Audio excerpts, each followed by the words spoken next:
gotta backtrack. And you should've kept my name out your mouth. That's Vivo, how it all turned out. When you try to use my name for clout, keep on going, give me something you can talk about.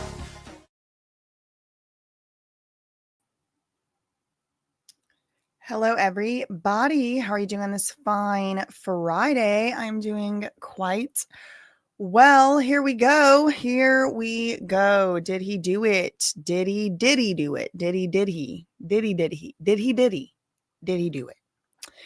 Today, we're going to have closing arguments. We heard the government's closing arguments yesterday, the feds, the prosecutors, and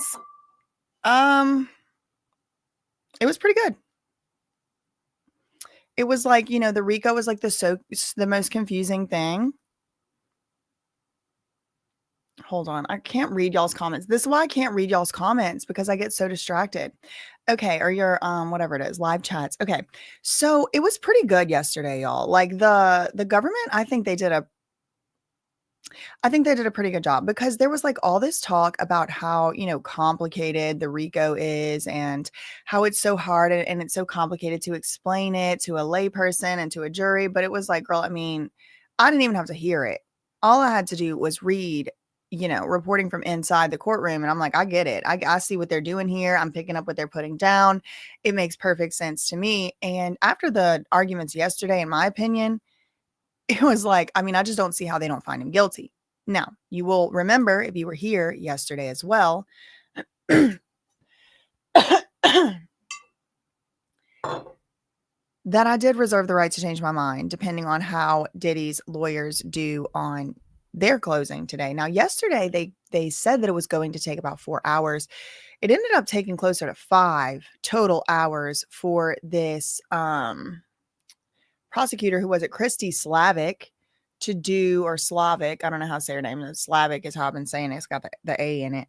But it did end up taking her about 5 total hours to get the closing out. So today is Mark Agnifilo. He's going to be the one that's going to be doing the closing.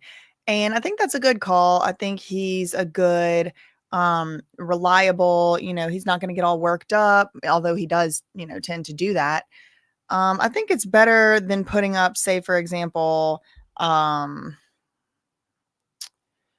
don't know. I think Teeny Garagos, like the jury has heard plenty from her, but I don't know. Maybe her, or like Estevallo. She's the one who did the opening. We haven't really heard anything from Jason Driscoll, maybe Alexandra Shapiro. I don't know. I don't know who I would, if I'm Diddy, I'm probably going to put up like Nicole Westmoreland to do my closing, or I'm going to put up Brian Steele, but Agnifilo is a good choice as well. So he's the one going to be doing it today. And he also said that his closing is going to end up taking him about 4 hours, but he also said that their case was going to take him 3 to 5 days, or 2 to 5 days. And then it turned into 1 to 2 days. And then it turned into 20 minutes. And then they didn't call any witnesses and, all that. So who knows if we can really, I'm not going to be making any bets and placing the money on what Mark Agnifilo says. Okay. Like as far as how long something's going to take. So all that to say, I think that it has maybe started by now. It is 9:27 a.m. and it is going to be a long day, because after Mark Agnifilo goes, it's not all said and done. At that point, then the prosecutors get the opportunity to do what's called a rebuttal.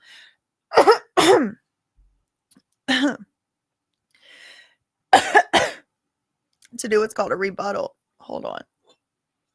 Y'all, I guess I'm going to be sick all summer. It would probably help if I gave my voice a rest, but what are you going to do? Okay. After Mark Agnifilo is done, whether it takes 4 hours, whether it takes 30 minutes, whether it takes 7 hours, whatever. After if it takes 7, I think we're done. But after he's done with his closing, then the government gets opportunity to do what's called a rebuttal.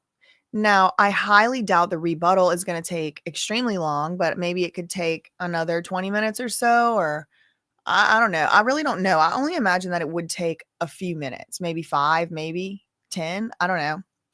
But then that's not it. The day isn't going to end there.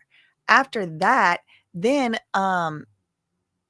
the whole thing's over as far as like, the trial aspect of it. And then it's the judge's turn to talk for God knows however long. He's going to be finally reading the jury instructions to the jury today. This is scheduled and set to happen today. So that's not all. The judge also wanted the jury to start deliberating today. And I could see why he would want the jury to start deliberating today, because it is Friday. So this jury is they haven't even really been supposed to be talking to each other about this case. And so I think technically it's like their first opportunity as a jury to actually discuss and talk about the case. Well, they're about to get off, 2 days, until Monday. So they're not going to just come back straight tomorrow. They're going to have 2 entire days off. And I could see why the judge would want maybe the jury to at least get started on their deliberations today. On top of that, I think it's a short week next week. Next week is the 4th of July holiday, the America Independence Day holiday. And,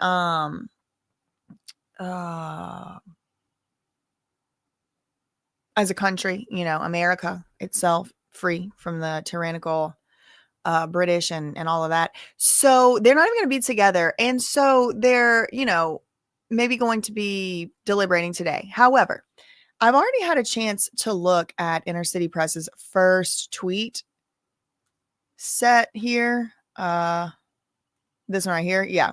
And the jury, breaking news, the jury is not going to start deliberations today, even though that is what the judge wanted originally. This is the first tweet of the thread. I mean, this is the first tweet up here. Day 32. Before the defense's closing, the judge is saying this. What about that laptop of exhibits? So remember yesterday he asked Teeny Garagos for it, and he was like, I'm going to ask tomorrow. And she was like, we'll have it. The government says the laptop's still not ready and has all the exhibits on it that were admitted in the trial. The assistant U.S. attorney said there were a lot of exhibits. So we're not done yet. We're all both sides. The government's not ready. Diddy's side's not ready. The laptop's just simply not ready. The judge says, okay, fine. Why don't we give the laptop to the jury on Monday? He says, why don't we not give that laptop to them until Monday? Today we have the defense, we have the rebuttal, and the judge has to read the instructions. We already have a lot to do today, so let's just let them reconvene on Monday. The judge said, okay, so deliberations will start Monday. I sent the parties my charge and the verdict form. Okay, so the judge said he sent both sides the jury, the final jury instructions that he wants to read, and also the verdict form. And of course, he only sent it to them instead of docketing it. This seems illegal and unconstitutional. I didn't realize that we were allowed to just have secret private court, but I've learned something. I've learned a lot of things during this case. And one is that they will have a whole ass second court hearing going on. A whole second court case could be going on, and we would never know. We would never, ever know. I mean, every single media outlet that has any pull in this whole entire country done hired a lawyer to get them to release these exhibits from Jane, which was like 3 weeks ago at this point. No. Judge's order? No. We do have a judge's order. Did they follow it? No. So stupid. Okay. So deliberations, breaking news, are going to start on Monday. Okay. I sent the parties my charge and the verdict form. It's super secret. The public, even though this is all being done for the people, for the public, and nobody's getting paid in this courthouse, judge, clerk, none of them, without the public's money. But for some reason, they can just have super secret court. I don't get it. I don't understand it, and I don't get it. Anyway, Diddy's lawyer, Teeny Mark Teeny Garagos. Sorry, not Teeny Agnifilo. Diddy's lawyer, Mark Garagos, excuse me, Teeny Garagos, because the first name is Mark. It's Mark Agnifilo and Teeny Garagos, but Teeny Garagos' dad's name is Mark. So sometimes when I'm looking at Garagos, just Mark just comes out. Okay. Teeny Garagos asks the judge if she can confer with Mark Agnifilo. And the judge is like, yeah, sure. Okay, she says, okay, about Mia, Mr. Agnifilo would like to show exhibit 1727 on an easel. He don't want it on a screen. He wants it on an easel. We redacted her name, so no one in the gallery can see her face. The government wants to put a post-it note over her face.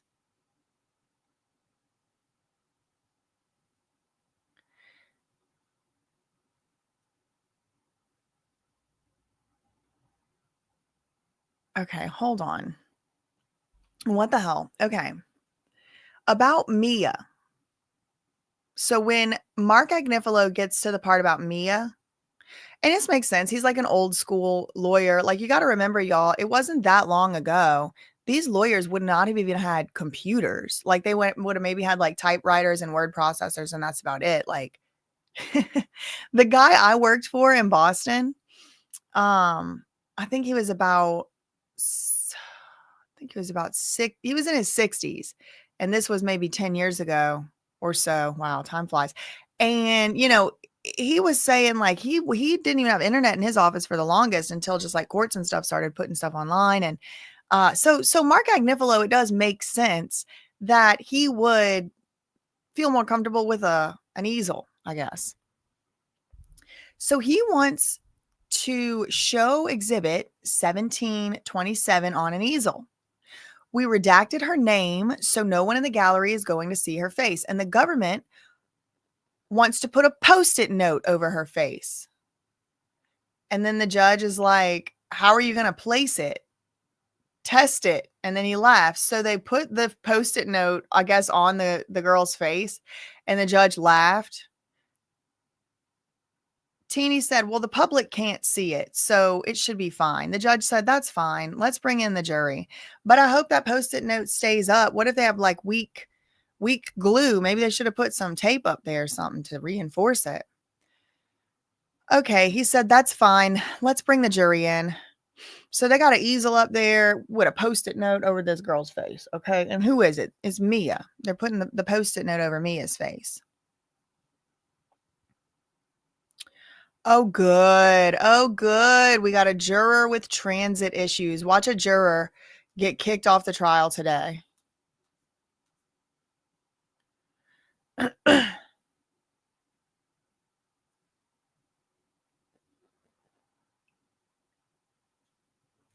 See, I knew Mark Agnifilo was going to be the thing about Mark Agnifilo that doesn't come across on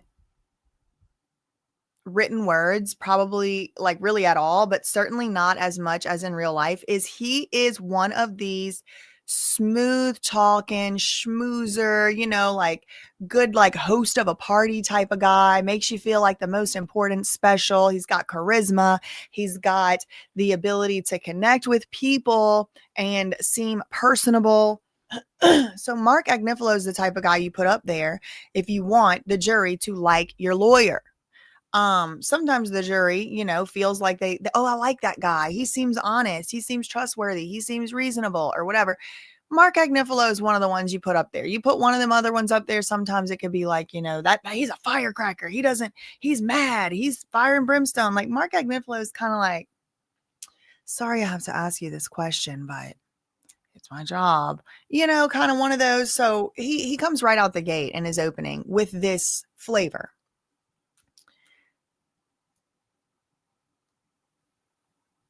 Okay, so before we get to that, I will just read this tweet. This is from a few minutes ago. The judge said all the jurors are here. We will start in 5 minutes. Meanwhile, Diddy has been taken back to the holding cell by the U.S. Marshals. He will be brought back in before the jurors are brought in. Okay, so then they come in about 2 minutes later.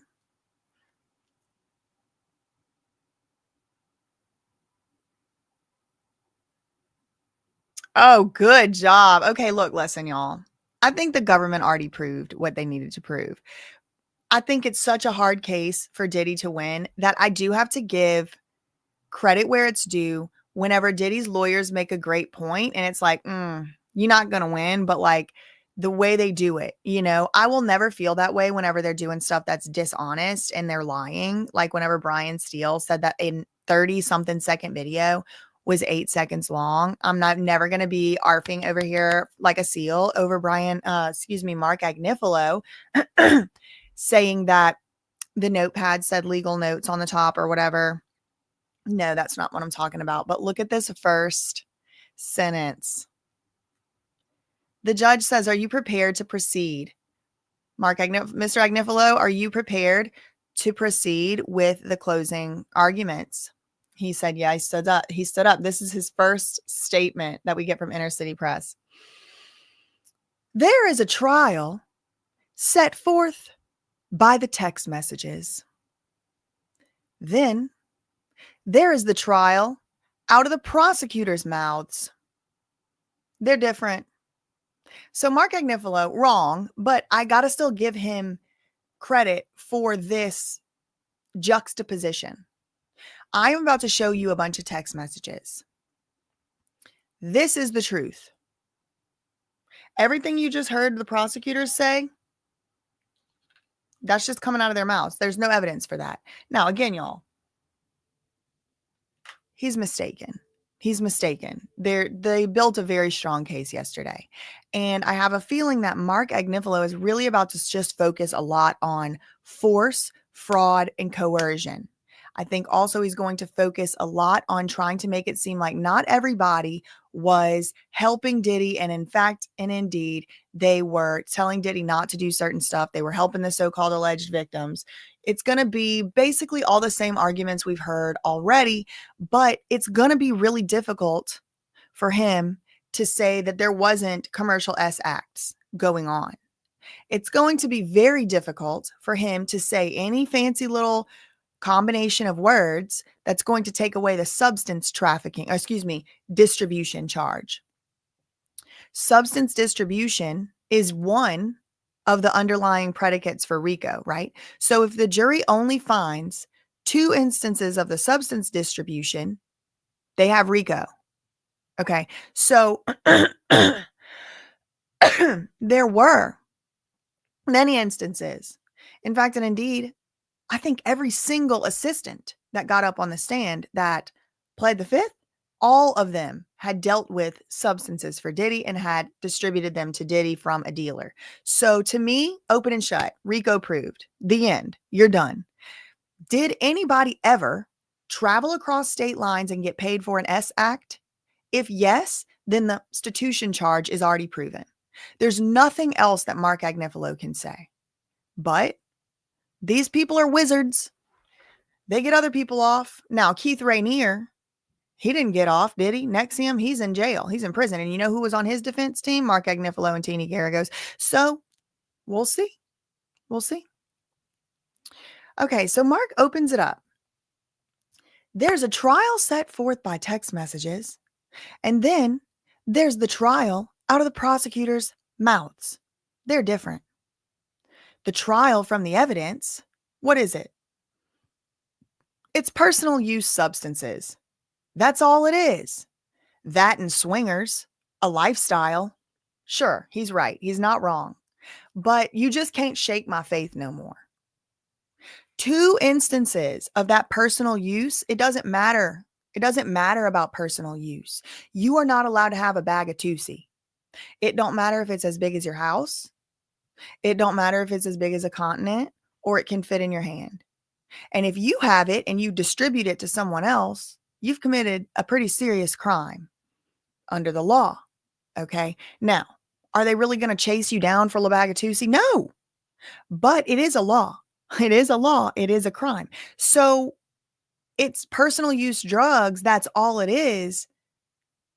I'm hearing Christy Slavick's voice that I have in my head for her because I've never actually heard her speak, I don't think, in my mind saying it doesn't matter if it was personal use amount, Mark. It's the law. And Diddy had his employees doing it, taking it on planes. But Mark Agnifilo doesn't think crimes are crimes, I guess. So he says, it's personal use substances. That's all it is. That and swingers, that's a lifestyle. What about getting Beat on camera. That's not swinging. Mark said, but the prosecutors have charged one of the most serious statutes on the books. They called threesomes and drugs as a RICO. No, they didn't. No, they didn't. They're just not going to get in my head again, y'all. They didn't. That's not what they said. And Maureen is going to come back and swat him right down. But we got 5 hours of this. Or 3. Maybe he'll only be 30 minutes. Watch him be like, arrest. I'm done. Agnifilo goes on. I want to thank you. This right here. This is what I was like, y'all, this man is a schmoozer. I want to thank you for your service to our country. I would love to speak to you for days, but it's Friday. I'm going to be efficient. I have to cover a lot of ground, but I'm going to focus on the most important part. Sean Combs. Imagine how good of a lawyer he would be if he was representing somebody that, was easier to represent. Sean Combs is a self-made Black entrepreneur. He has built real businesses that are so outstanding that others create partnerships with them. We heard that from Derek Ferguson. It's hard to be Sean Combs. How many witnesses said they were moved?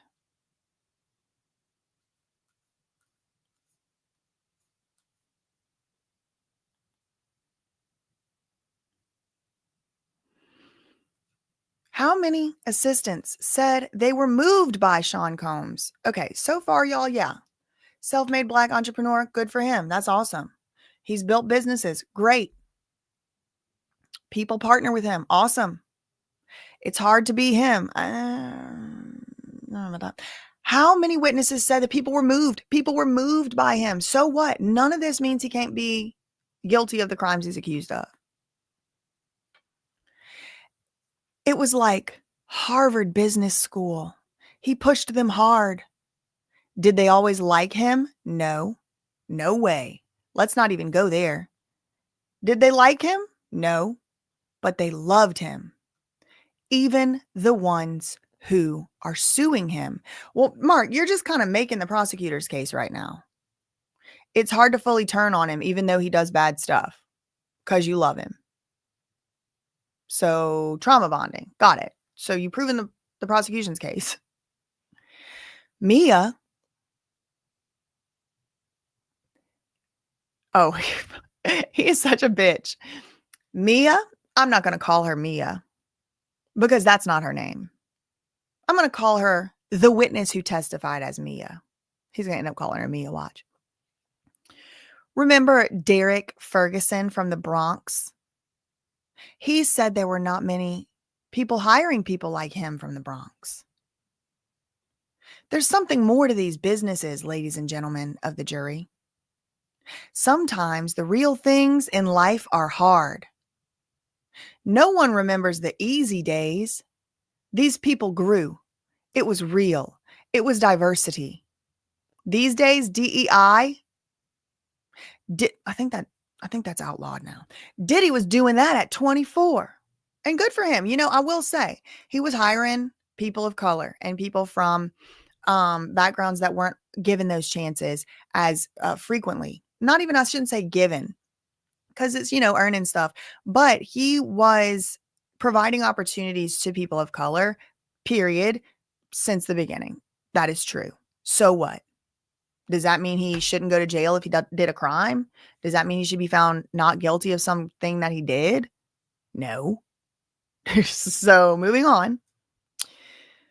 The prosecutors call his businesses racketeering. That's the fake trial. The fake trial, everybody. It's fake. What happens? He gets arrested. They destroy his property. They have a special response team. They are clandestine. Can't follow with a camera. Rampant. They ran. His kids were there. And here, 6 of 7 in the second row. The 7th is an infant. Okay, so look. Let's use Diddy's kids. Let's use Diddy's kids as a way to keep him out of jail real quick. Everybody, look at all those kids. Look at all those kids that aren't going to have a father. Remember, he's a Black entrepreneur too. If you send him to jail, you're racist. If you find him guilty, you are a racist and you are separating these people from their children and their family and their dad and all of that. Just look at them. Look what you're going to be guilty of doing. Look at the second row. Don't find him guilty, or else you're a racist who's ripping apart a black family. That's what Mark Agnifilo is basically saying. This is who he is. The man takes care of people. Jane came here and testified against him. But today, she's in a house he's paying for.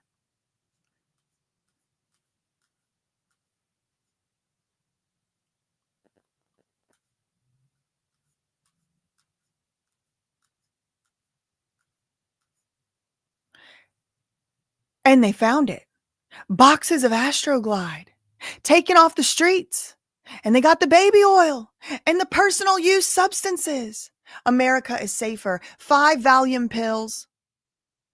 When you're doing work like that, we can't photograph you. That's the evidence.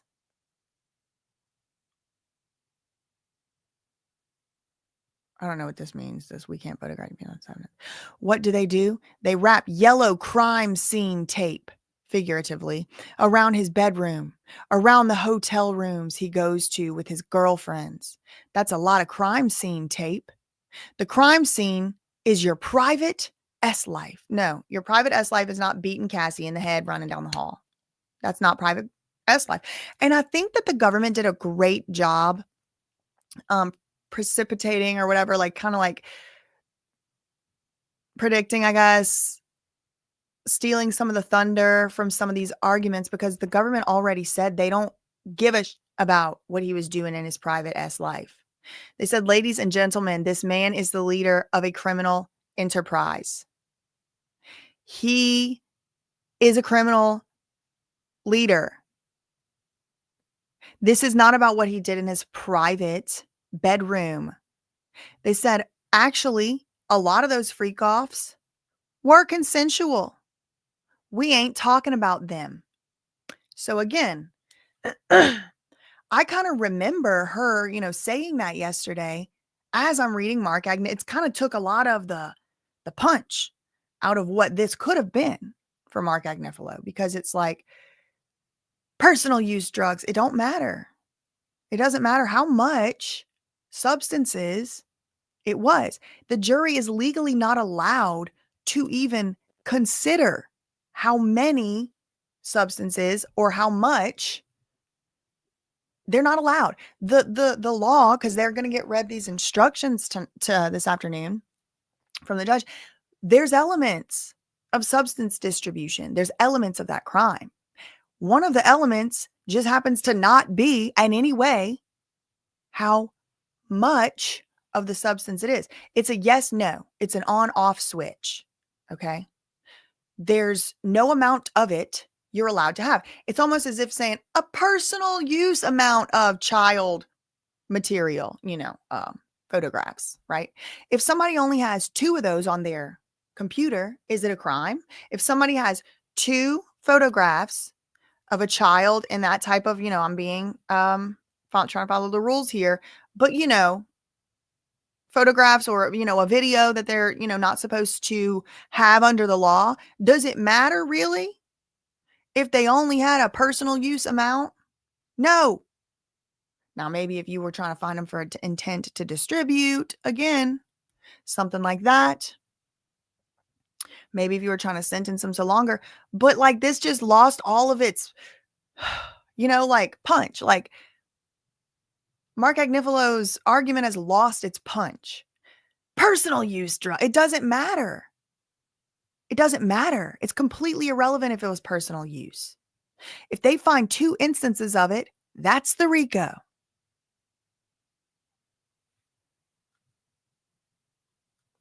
No one called 911.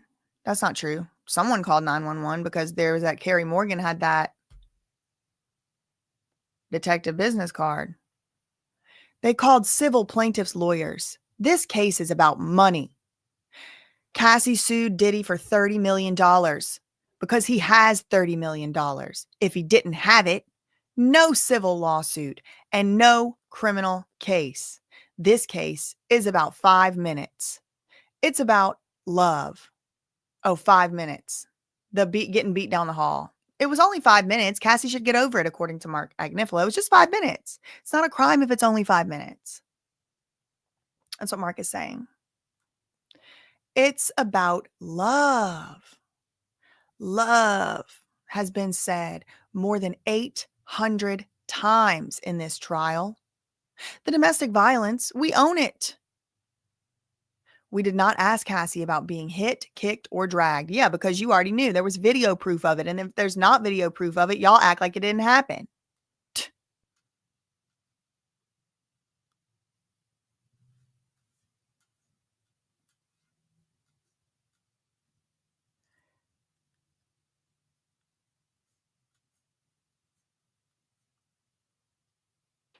And we didn't cross-examine Jane about it either. But domestic violence is not charged. If he was charged with that, he would have pled guilty. No, he wouldn't have. Mark Agnifilo is so full of Y'all believe Diddy would have pled guilty for anything in his life? No. If he was charged with domestic violence, he would have pled guilty. He did do that. But he did not do racketeering conspiracy and trafficking. He did not kidnap or bribe anyone. Okay. And he didn't say nothing about arson. He should have said he didn't arson. I think his strongest argument is he didn't do any arson.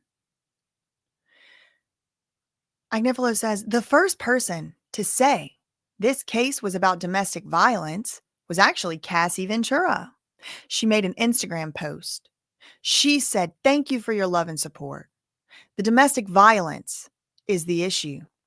She could have said anything on her phone or her tablet, but she said domestic violence. She could have said this was about trafficking.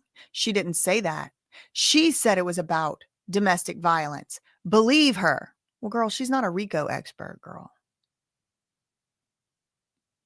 Believe Cassie when she says domestic violence is the issue. In that moment, watching that video, imagine that.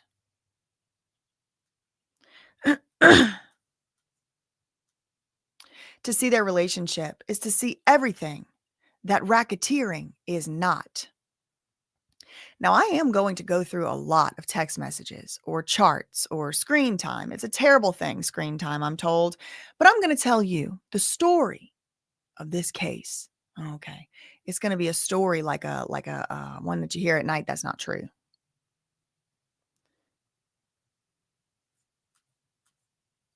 Oh, there's the girls in their black and white, girl. They can't go nowhere without black and white. All of them's got to be wearing black and white.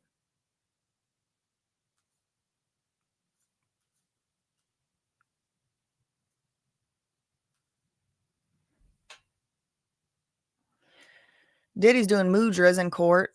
While waiting for the jury to come in, he held his hands together as if in prayer and looked at his lawyers.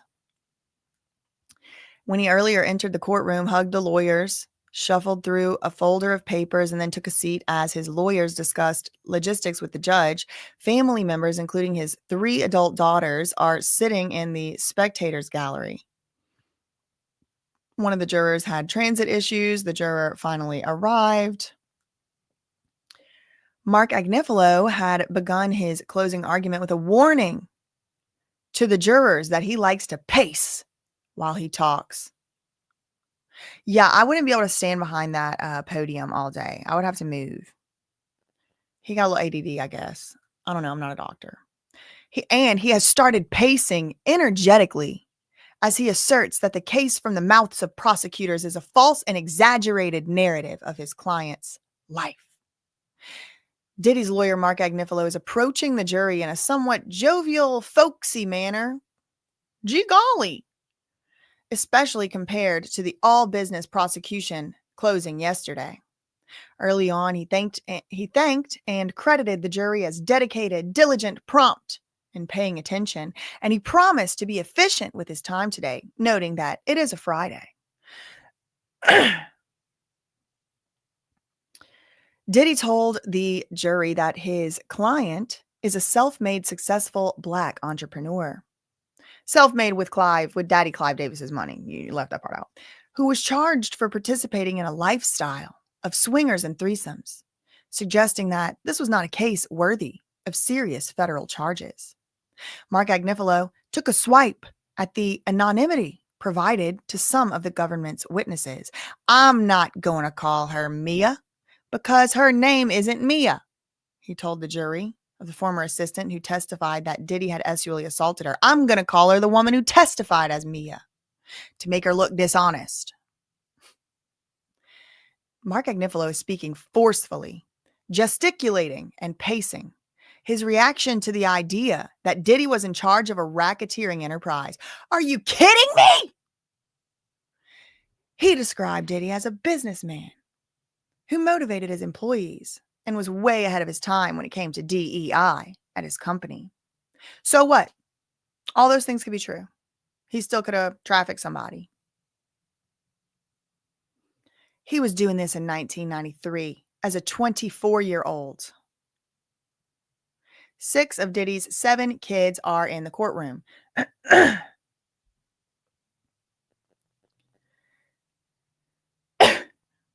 Mark Agnifilo pointed out to the jury in his so far very upbeat closing argument that the 7th is an infant. You should know that. You should know who he is. The man takes care of people. That's what's in the evidence.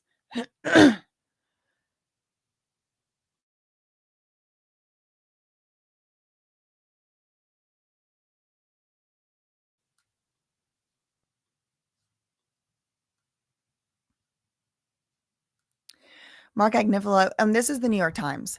Mark Agnifilo suggested that the investigation into his client, that's Sean P. Diddy Puff Daddy Combs, was a farce, taking jabs at how the government said it recovered more than 1,000 bottles of baby oil and Astroglide. Yeah, but he left out them sawed off numbers, huh? He ain't mentioning that. Wonder why. Wonder why he didn't mention the pews with the sawed off serial numbers. He mentioned the baby oil. Sure, that's not illegal, but what about the sawed off numbers?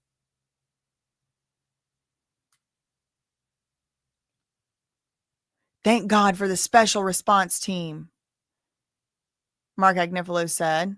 They found the Astroglide. They found the baby oil, but they also found guns and substances. Mark Agnifilo seems to be getting even looser as he goes. He just made a reference to the 50th anniversary of Jaws and its quotable line, "We're going to need a bigger boat," while poking fun at the investigators in the case. We need a bigger roll of crime scene tape regarding the lubricant found in the raids. He also gave a passionate woo, reminiscent of Al Pacino in Heat, the movie Heat. The defense is underscoring the beginnings of this case, Cassie's lawsuit in 2023, which Diddy settled for $20 million. One of the themes of this closing argument is going to be highlighting which witnesses received money from Diddy over the years, suggesting that they all have a motive to embellish. We are here because of money. We are here because of money. And you know who else has a motive to embellish?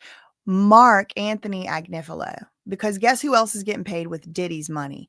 Guess who else is getting his checks cut and is not working pro bono? Guess who's getting their checks cut from Sean P. Diddy Puff Daddy Combs and the enterprise? Mark Anthony Agnifilo Esquire, that's who. So it's true. We are here because of money. He is right. Telling on himself.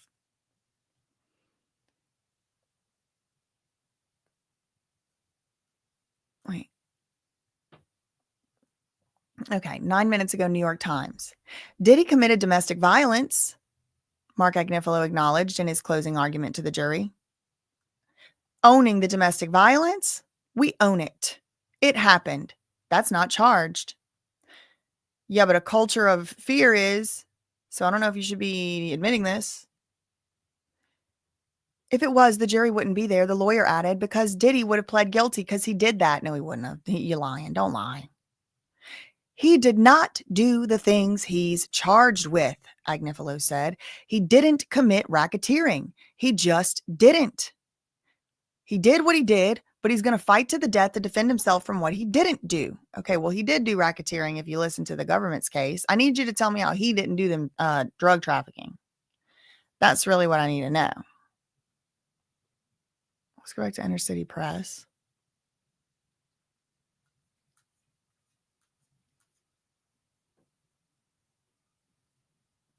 Hold on, there's two more, all right? Yeah, I want to do these two new updates so we're not behind on this one. Hold on.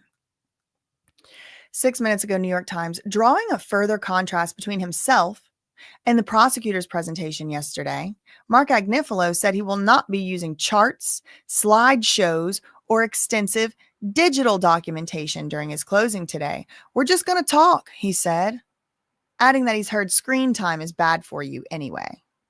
If you can get your case across without using that stuff, great, good for you, but I would probably use it. Mark Agnifilo is seeking to portray Cassie as a woman with agency, not a victim. Mark Agnifilo said the government is arguing that her relationship with Diddy was some one-sided oppressive thing. But really, Cassie is the winner in this whole ordeal. Well, she could still be the winner, and she could still be and have been in the past in an oppressive relationship. Quote, she's sitting somewhere in the world with $30 million. Referring to the $20 million settlement she got from Diddy and another $10 million deal with the owner of the hotel where she was assaulted by Diddy in 2016.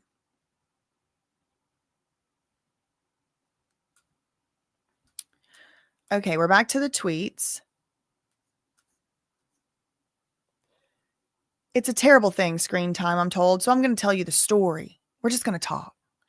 Just want to talk. I just want to talk. No wonder this is Diddy's lawyer. Okay, here's the story of the case, according to Mark Agnifilo, who is only here because of money. He already admitted it. Cassie had a boyfriend of 3 years, 10 years older than her. But she meets Diddy and they're off to the races. Diddy rents a boat. They make love for the first time. Then they're in an intense relationship. 11 years. Cassie is smart. She flat won. She got $30 million. And he's in jail. But you probably know that. The nice looking men behind him, they're U.S. Marshals. They keep him safe. Cassie has won 100-0. They tell you she's a victim. This is actually a great modern love story. They didn't write these in the past because they didn't have these problems. He had 6 kids at the time. This is a relationship based on love. Cassie said she was young and insanely jealous.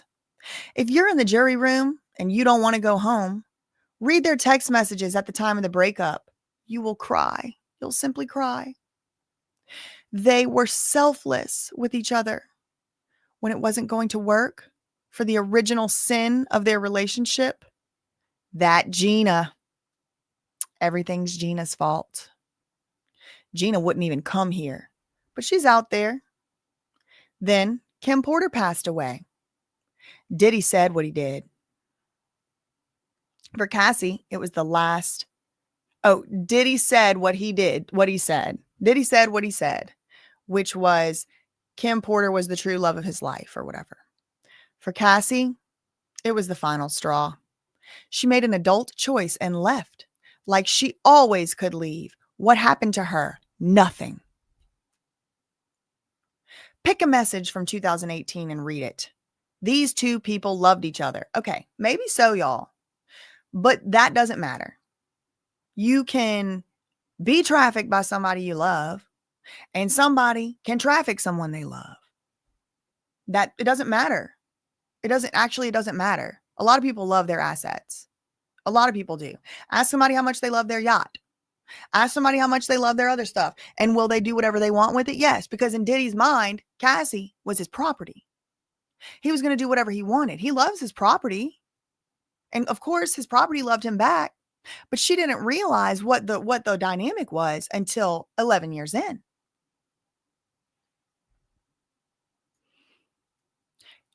And I will tell you, it seems like the man is gaslighting, and he is. It seems like the man is foolish, and he is. He already admitted to everyone in front of God and the courts and everybody that he's only here because of money. Okay, fine. So Looking to the elements of every single crime, Diddy's either charged with, accused of, claimed of doing, every single one, including domestic violence, which he's not charged with.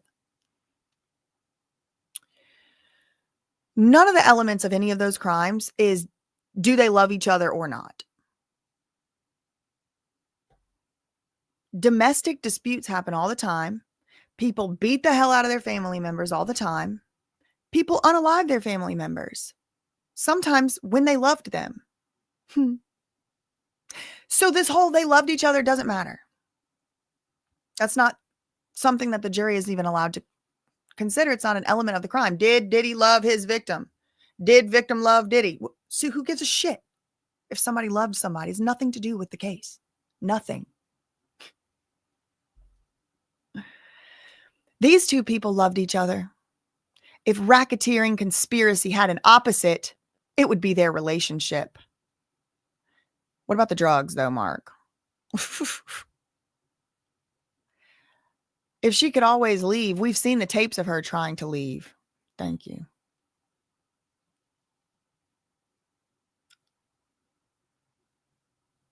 Y'all, Mark Agnifilo's going to hell. Look what he just said. They were their best selves when it came to sex. Imagine you're Cassie and you read that.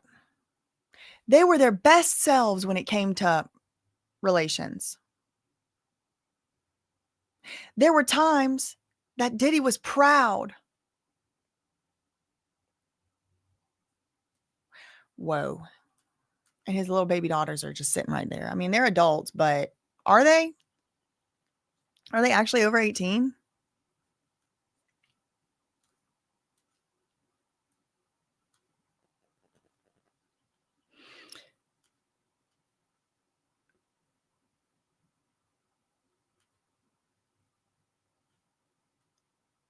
On sex, they found each other. It's a beautiful thing. You won't find a single text where Cassie says, I didn't like that sex. This was an 11-year relationship. The issues were jealousy and other women, but they match up when it comes to relations. So this is typical for swingers. It's almost like Mark Agnifilo is talking from firsthand experience or something, since he knows so much about this lifestyle. She's a woman who loves sex, and that's beautiful. Oh my God. This man should be arrested.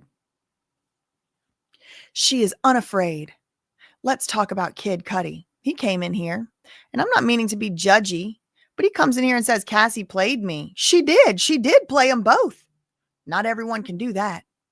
She goes for it. She liked to Diddy as she had a relationship. She lied to Diddy as she had a relationship with another singer-songwriter right under his nose. She's not afraid of him. Was she going to tell him? Was she ever going to tell either of them? No. Cassie is keeping it gangster. She's like, I'm going to lie to them both. She gets a burner phone. Finally. That's what you expect in a racketeering case. She's the one who got the burner phone. The morning of December 22nd, 2021, the whole thing with Kid Cudi and all that, she had 2 hotel rooms. Whoa, a room for the burner. He is sick. He is sick. I could never do this job. He is sick. Just as disgusting as Diddy, really. Ugh.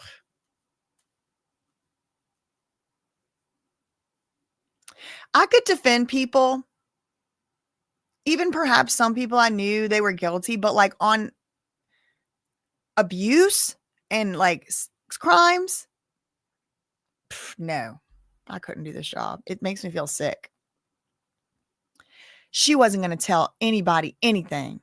Let's talk racketeering. The judge is going to give a legal charge later today, assuming the first one is this 2004 kidnapping of Capricorn Clark. Let's talk about her. She said, I want my life back. Capricorn's parents passed away when she was young, and I don't mean any disrespect, but she told you, I'm happy she did. Others didn't tell you about their parents. She moves to the Bronx. She meets Diddy. She goes super platonic. What?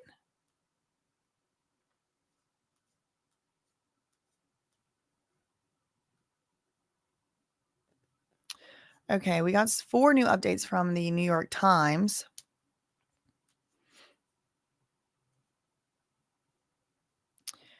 30 minutes into his closing argument, Mark Agnifilo seems to be appealing to the jury's emotions while avoiding the specifics of the evidence. He has thrown in personal asides, laugh lines, and detailed characterizations of the witnesses in colloquial terms, working to keep the jury engaged and entertained while broadly brushing away the legitimacy of the charges. Referring to dozens of texts that the jury has seen throughout Diddy's relationship with Cassie, Mark Agnifilo told jurors that the issues that typically precipitated conflict were jealousy and other women that Diddy was dating at the time, not SEX and male escorts. He portrayed their SEX life together as in lockstep, saying, I guess you could call them swingers. No one's forcing her to do this. She's a woman who actually likes relations. Good for her. No, I'm going back to shaming. No. This is what these freaks want us to think. This is normal, and it's not. It's not normal. It's not normal to like SEX so much that you spend half of your week in a hotel room for years on end doing illegal substances and having relations with countless men who you're never going to see again, some of whom you might. That's not normal. That's not a good for her. And I'm going to put my foot down. I don't want to live in a world where that's okay and that's good for her. No, it's not good for her. Now, I believe the prosecution and Cassie's telling of it that she wasn't choosing that because she likes sex. Please. If anything, it's because she liked Diddy. But I mean, it's not normal. Even if a person liked that, you spending half of your week on substances, having relations with strange men. No, not good for you. Something's wrong. You might need to go to seek medical attention. You might need an exorcism. I'm not going to say no shame. I'm shaming. We have to start doing the shaming. Why? Because it lets people like Diddy sit up here and his lawyer can say, good for her. She liked it. No. And I know she didn't like it. But I'm just saying, even if it was true what he was saying, no, not good for her. No. In referring to Cassie's brief relationship with Kid Cudi, Mark Agnifilo became especially animated. Cassie's keeping it gangster, he said, arguing that she was brazenly lying to both men, with no apparent fear of Diddy. I'm getting myself a burner phone, Agnifilo said, imagining Cassie's mind state at the time. Whoa, a burner phone. Someone's got a burner phone. She's leaning into the deception. The prosecutors are looking seriously unamused as Mark Agnifilo makes light of a lot of the issues in this case. Maureen Comey, the lead prosecutor, is leaning her face onto her hand, watching Agnifilo pace before the jury.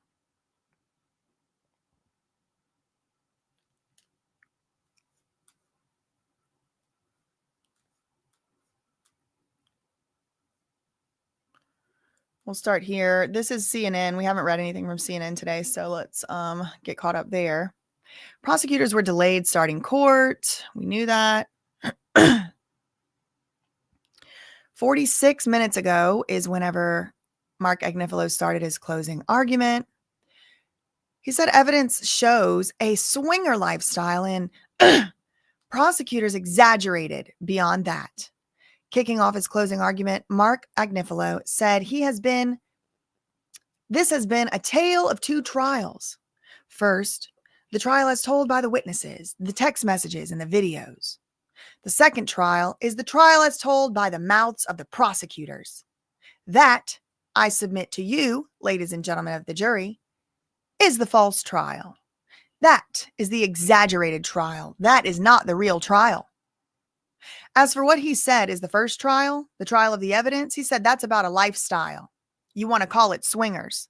Whatever you want to call it, that's what it is. That is what the evidence shows. Defense attorney recounts positive things some of the former employees said about Diddy. Let's talk for a second about what the evidence shows about Sean Combs, Mark Agnifilo said, and then we get a quote. Sean Combs has become something that is very, very hard to be. Very hard to be. He is a self-made, successful Black entrepreneur. I don't know about successful. Seemed like it all came crashing down about last year.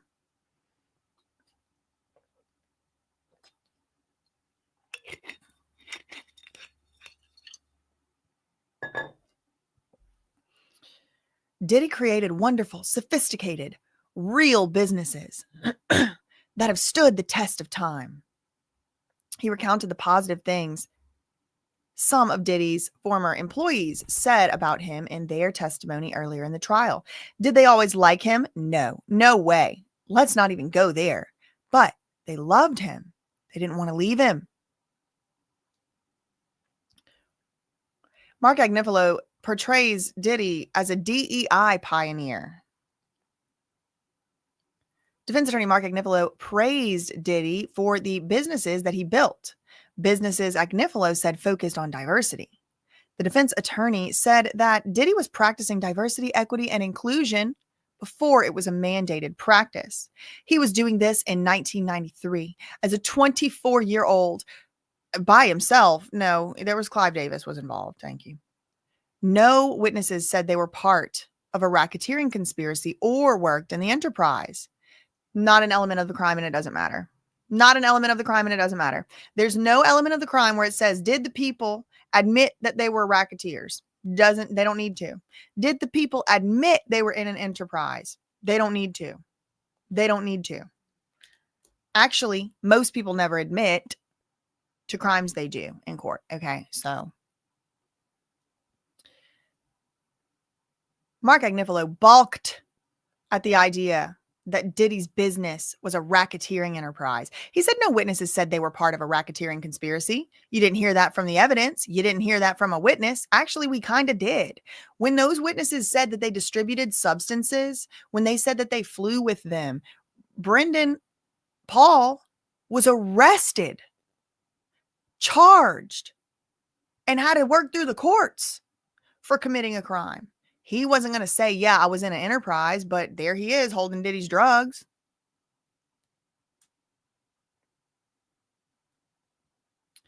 The man takes care of people, Mark Agnifilo said. The jury should know about Diddy's character, he said. This man takes care of people. He said this is evident through his relationship with Jane. Diddy paid for her home, where she took care of her child. I hope she's having a nice day, but you know where she's doing it? In a house he's paying for.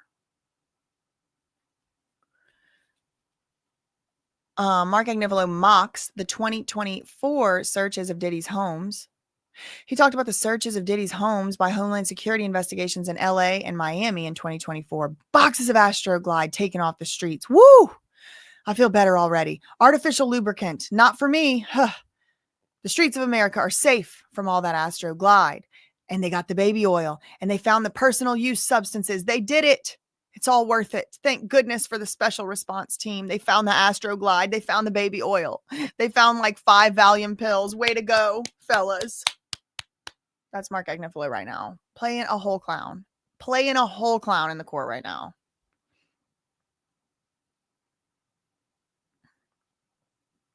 This isn't about a crime. This is about money, Mark Agnifilo said. He said none of Diddy's alleged victims called law enforcement. They do call somebody, though. They call civil plaintiffs' lawyers. That's who they call. This isn't about a crime. This is about money. Cassie sued Diddy for $30 million because she knew he has $30 million. This very Mark Agnifilo is representing Sean P. Diddy Puff Daddy Combs because he knows Sean P. Diddy Puff Daddy Combs can't afford it.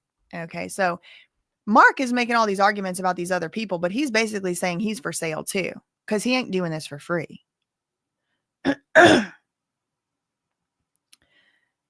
This very investigation came out of that civil case. No 30 million, no lawsuit. No 30 million, no lawsuit, no criminal case. That's why we're here. We're here because of money. Okay. So to lift your spirits, we do have a legal analysis from CNN.com. The prosecution's nearly 5-hour closing argument was very effective, legal expert says. Defense team takes center stage today as it presents its closing argument in the ST racketeering conspiracy trial of Sean P. Diddy Puff Daddy Combs, following yesterday's nearly 5-hour closing argument. The prosecution's presentation was lengthy, wound up being very effective. It was very, very long. And toward the end, especially when they were going through some of the more tedious elements, it did get maybe a little bit over the top, maybe a little boring. However, it really needed to be that way, this legal analyst told CNN. And what I think prosecutors did a great job of yesterday was simplifying these very complicated concepts. Yes, I said the same thing yesterday. Maybe she watched my appearance on Popcorn Planet. She said they did a great job of simplifying these very complicated concepts, especially RICO, ST, and making it very digestible for the average person to understand. The visual elements, including the images and slides used in the presentation, also helped to lay out the closing argument in what this analyst said was a very effective way. What the defense may focus on today during their presentation is the credibility of the prosecution's case, using a lot of text messages that tend to show the mindset of the victims and others, his employees, during that time frame. I don't think we're going to see a quick verdict, this analyst said. I do think it is going to take the jury a lot of time to work through this case, especially when you have the complicated RICO statute to really get into. Let me see how long it took the R. Kelly case to bring back a verdict. Because he was also charged and convicted. He was convicted under RICO, but this was actually in Chicago. But look, 11 hours. They convicted R. Kelly on 6 out of 13 counts. Whoa. Oh, no, racketeering. Okay, wait, sorry. I got the wrong case up. I want the New York one. 6 weeks.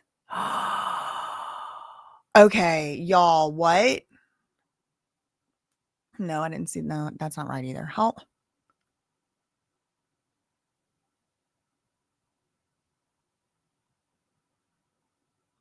So it was about the same. It was about the same length of trial. This is in New York. I scrolled up from the title because it said a word I think might get flagged. Jurors began deliberating Tuesday at R. Kelly's federal trial. Standing at a podium, told jurors in her closing, key to the liars, the time sounding in. Okay, so look, we're getting a little, this is cool, actually. We're getting a little insight, and I didn't follow the R. Kelly trial. So we were just told that by this analyst on CNN that there was probably going to take the jury a long time to deliberate in this case. So I'm like, I know I heard the other day that the Menendez brothers trial, the jury deliberated for a month. So I'm like, okay, let me go see on R. Kelly, who was also charged with something under RICO and RICO. And he got convicted guilty on RICO. So in New York. So, okay, it also was a trial, was I think about the same amount of time, it was 6-week trial. We're on week 7 now. R. Kelly's was 6, so it's a similar length. And look what his lawyer was doing. Standing at a podium a few feet in front of the jury, R. Kelly's attorney, Jennifer Bonjean, told the jurors in her closing earlier that key government witnesses were admitted liars who testified with immunity to ensure they couldn't be charged. At times, R. Kelly's lawyer was sounding indignant, raising her voice. She likened those witness testimony against R. Kelly and other evidence to a cockroach in a bowl of soup. See, they do this. This is a defense attorney tactic. So you had R. Kelly's lawyer up here saying that the case was a cockroach and a bowl of soup. Okay.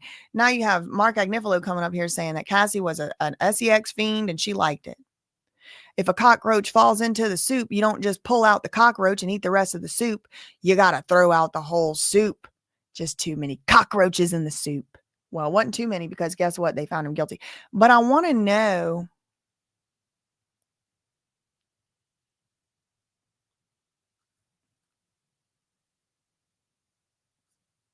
when they started deliberating, this lady is a sicko too, because this dealt with that 14-year-old little girl. September 13th, 2022. I'm trying to see how long they deliberated, y'all.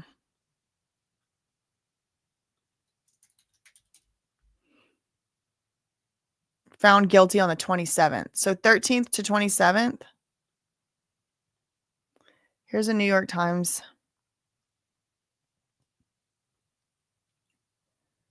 article from September.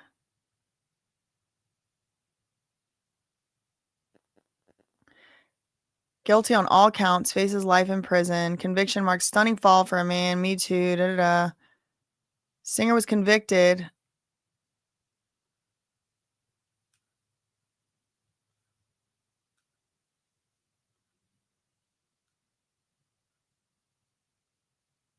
Set to be sentenced. Okay, well, I'll have to look more for that. They deliberated for 2 days, somebody said. I'll have to look for like the specifics on that because I don't want to fall too far behind. We do have a lot of updates coming in. So let's go back to the New York Times, finish out there.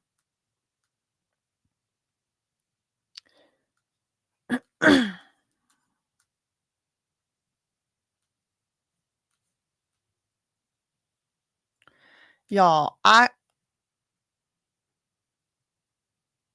can't believe I am the same age with this lady. This is their face. Look, the prosecutors are looking seriously unamused.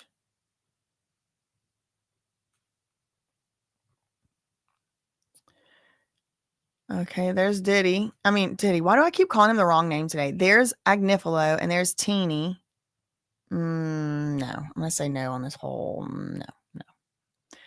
No. Okay. 4 minutes ago, Mark Agnifilo brought the temperature down a bit as he began to talk through some of the government's key witnesses, seeking to undercut their testimony. He took up Capricorn Clark, who the government put forward as a victim of kidnapping twice by Diddy's alleged racketeering enterprise. One of those episodes occurred in 2004, shortly after she started as a personal assistant for Diddy. Capricorn testified that she was subjected to 5 days of lie detector tests to prove she was not involved in a jewelry theft. Each day, she said she was taken by a bodyguard for Diddy to a dilapidated floor of a Manhattan office building that later became headquarters for Diddy's corporate offices.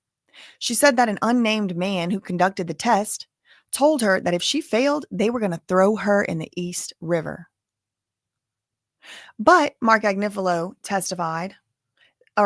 underscored that Capricorn testified she went home every day. She's going home.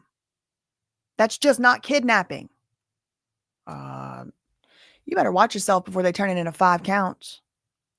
Under that theory, he suggested, were the jurors themselves kidnapped because they were stuck in court for long hours? Well, yeah, if somebody said if you don't go, you're going to get thrown in the East River, yes, they are. Yeah. Anyone feel kidnapped? Agnifilo joked. This is so just slimy. I don't like it. I think people should defend people. I think you should defend your client. Everybody deserves a defense. But like Mark Agnifilo knows this jury wasn't threatened to be thrown in the East River if they didn't come to trial. Moving on to the second alleged kidnapping of Capricorn Clark from 2011, Agnifilo seems to be zooming in on a somewhat tangential aspect of the case that the defense sees as particularly far-fetched. Why did the prosecution choose to charge these kidnappings? You're allowed to ask that question. Who cares what? This man is throwing everything at the wall. I don't think they have a very strong case here, y'all. Okay, CNN has a Pretty long update here 1 minute ago with a lot of quotes. So we can get some quotes as to what this man is saying. We own the domestic violence. Yeah, I bet you do, freak. Defense attorney Mark Agnifilo said repeatedly, he said they didn't run away from it or challenge the two ex-girlfriends who testified against Diddy. I don't think we asked her a single question to challenge anything she said about being hit, kicked, being dragged. No, but they tore Dawn Richard apart. You saw it hit the wall or you didn't. You heard it clang or you didn't. Okay, so you were kind of trying to cast doubt on that, actually. The issue is domestic violence, Agnifilo said of Diddy and Cassie. He referenced a social media statement that Cassie made after the CNN surveillance Intercontinental Hotel footage published last year. She was very precise and very clear about what the issue was for her. The issue for her, who was there, for her, who was actually there, who's not a prosecutor, who doesn't know the RICO statute, but for some reason, we're just not going to just allow her to pick what gets charged. Domestic violence is the issue. When she says domestic violence is the issue, I'm asking you to believe her. Agnifilo told the jury that between Diddy and Cassie, who sued Diddy in November 2023 before the suit was settled the next day, it was Cassie who won. If you had to pick a winner in this whole thing, it's hard not to pick Cassie, said Agnifilo, pointing out that Diddy is sitting in jail while awaiting the outcome of his trial. Cassie and Diddy were not a part of a racketeering conspiracy, according to Agnifilo. It's a real relationship and they were in love. Yeah, but a real relationship doesn't preclude crimes. If you're in a real relationship, I have news for you, y'all. According to Mark Agnifilo, you can't be guilty of anything because you're in a real relationship and you're in love. So you can't be guilty of anything. Cassie's no joke, and that's why he loved her. She matched him. She was like him. Agnifilo called the relationship a great modern love story, telling the jury they could cry at the text messages Diddy and Cassie exchanged, professing their love to each other. Cassie eventually made the adult choice to leave the relationship in 2018 and got no pushback from Diddy. She was always free to leave. She chose to stay because she was in love with him. She's a woman who actually likes sex, unlike these other prudes out here who are saying that this degenerate bullshit is something wrong with it, okay? Unlike all the prudes out here, Cassie doing freak-offs half the week for years on end was actually fine, all right? She chose to do it because she liked sex. It's because she was just a freak, according to Mark Agnifilo. He should be, I think we need to call law enforcement to come pick the man up. You know what I mean? Like, something seriously wrong with him. Good for her, Mark said. That's beautiful. She's beautiful. She should. And this is so disgusting. I mean, like, it is so disgusting. If I was Cassie, I would feel sexually harassed. Because here's this man saying she loves sex. She's beautiful. She should. Because you know he's seen her freak off tapes. And here he is saying she's beautiful. She should. No wonder victims don't come forward, I'll say. They were their best selves when it came to sex. They fought when it came to other women.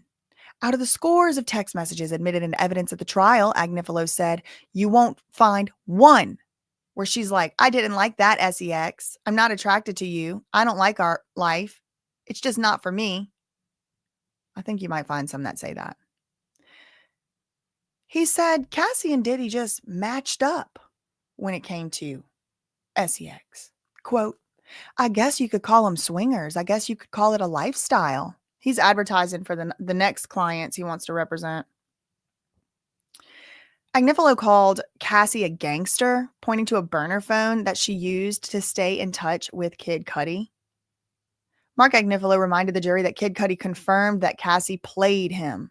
She played him good, too. She played them both. He referenced the prosecution's argument that Cassie was scared of Diddy. She lied to him for a long time, over and over and over, and because she was scared of him. That's why. As she had another relationship with another songwriter right under his nose, singer-songwriter, right under his nose. She's not afraid of him.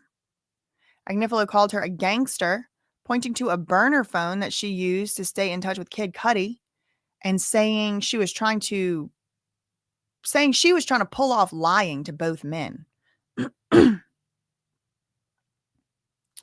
She was not kidnapped, defense attorney Mark Agnifilo says of allegation made by Capricorn Clark. Defense attorney Mark Agnifilo addressed the 2004 kidnapping allegation made by Capricorn Clark, who said she was kidnapped and held for 5 days of lie detector tests after Diddy's jewelry that he borrowed from Jacob the jeweler went missing. Capricorn Clark's a little out there, Agnifilo said. She testified at trial that she wanted her life back. The world Sean Combs created and is at the center of.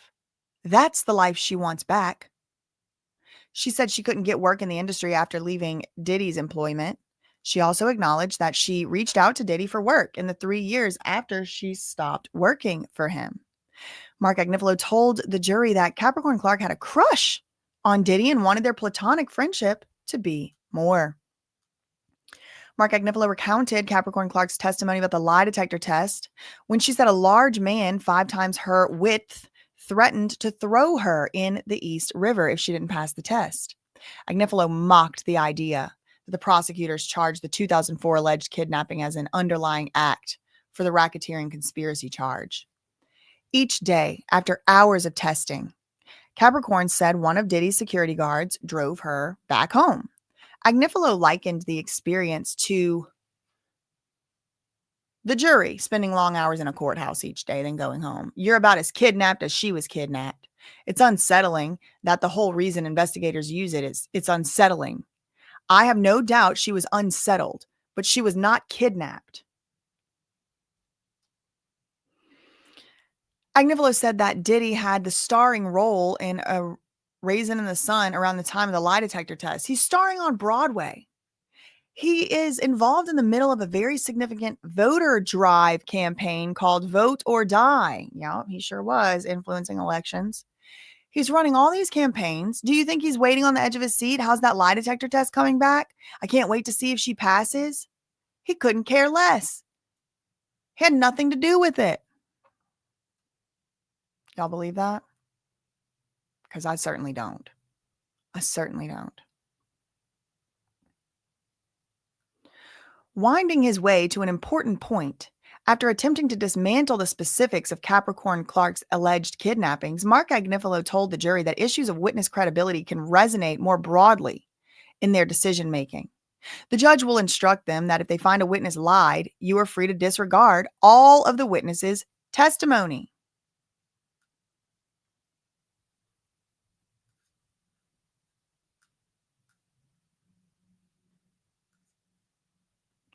Let's go back to Inner City Press, and then we'll get caught up on Washington Post.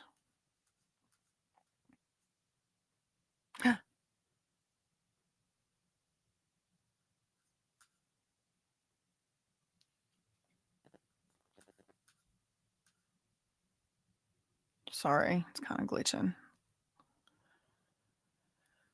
Okay, so where were we? The last Inner City Press tweet. Capricorn Clark's parents passed away.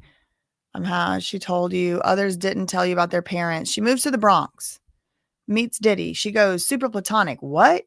I think she means she didn't want it to be platonic. She's out there. You could see it. She says, I had the biggest crush on you. I think we misused our dope chemistry.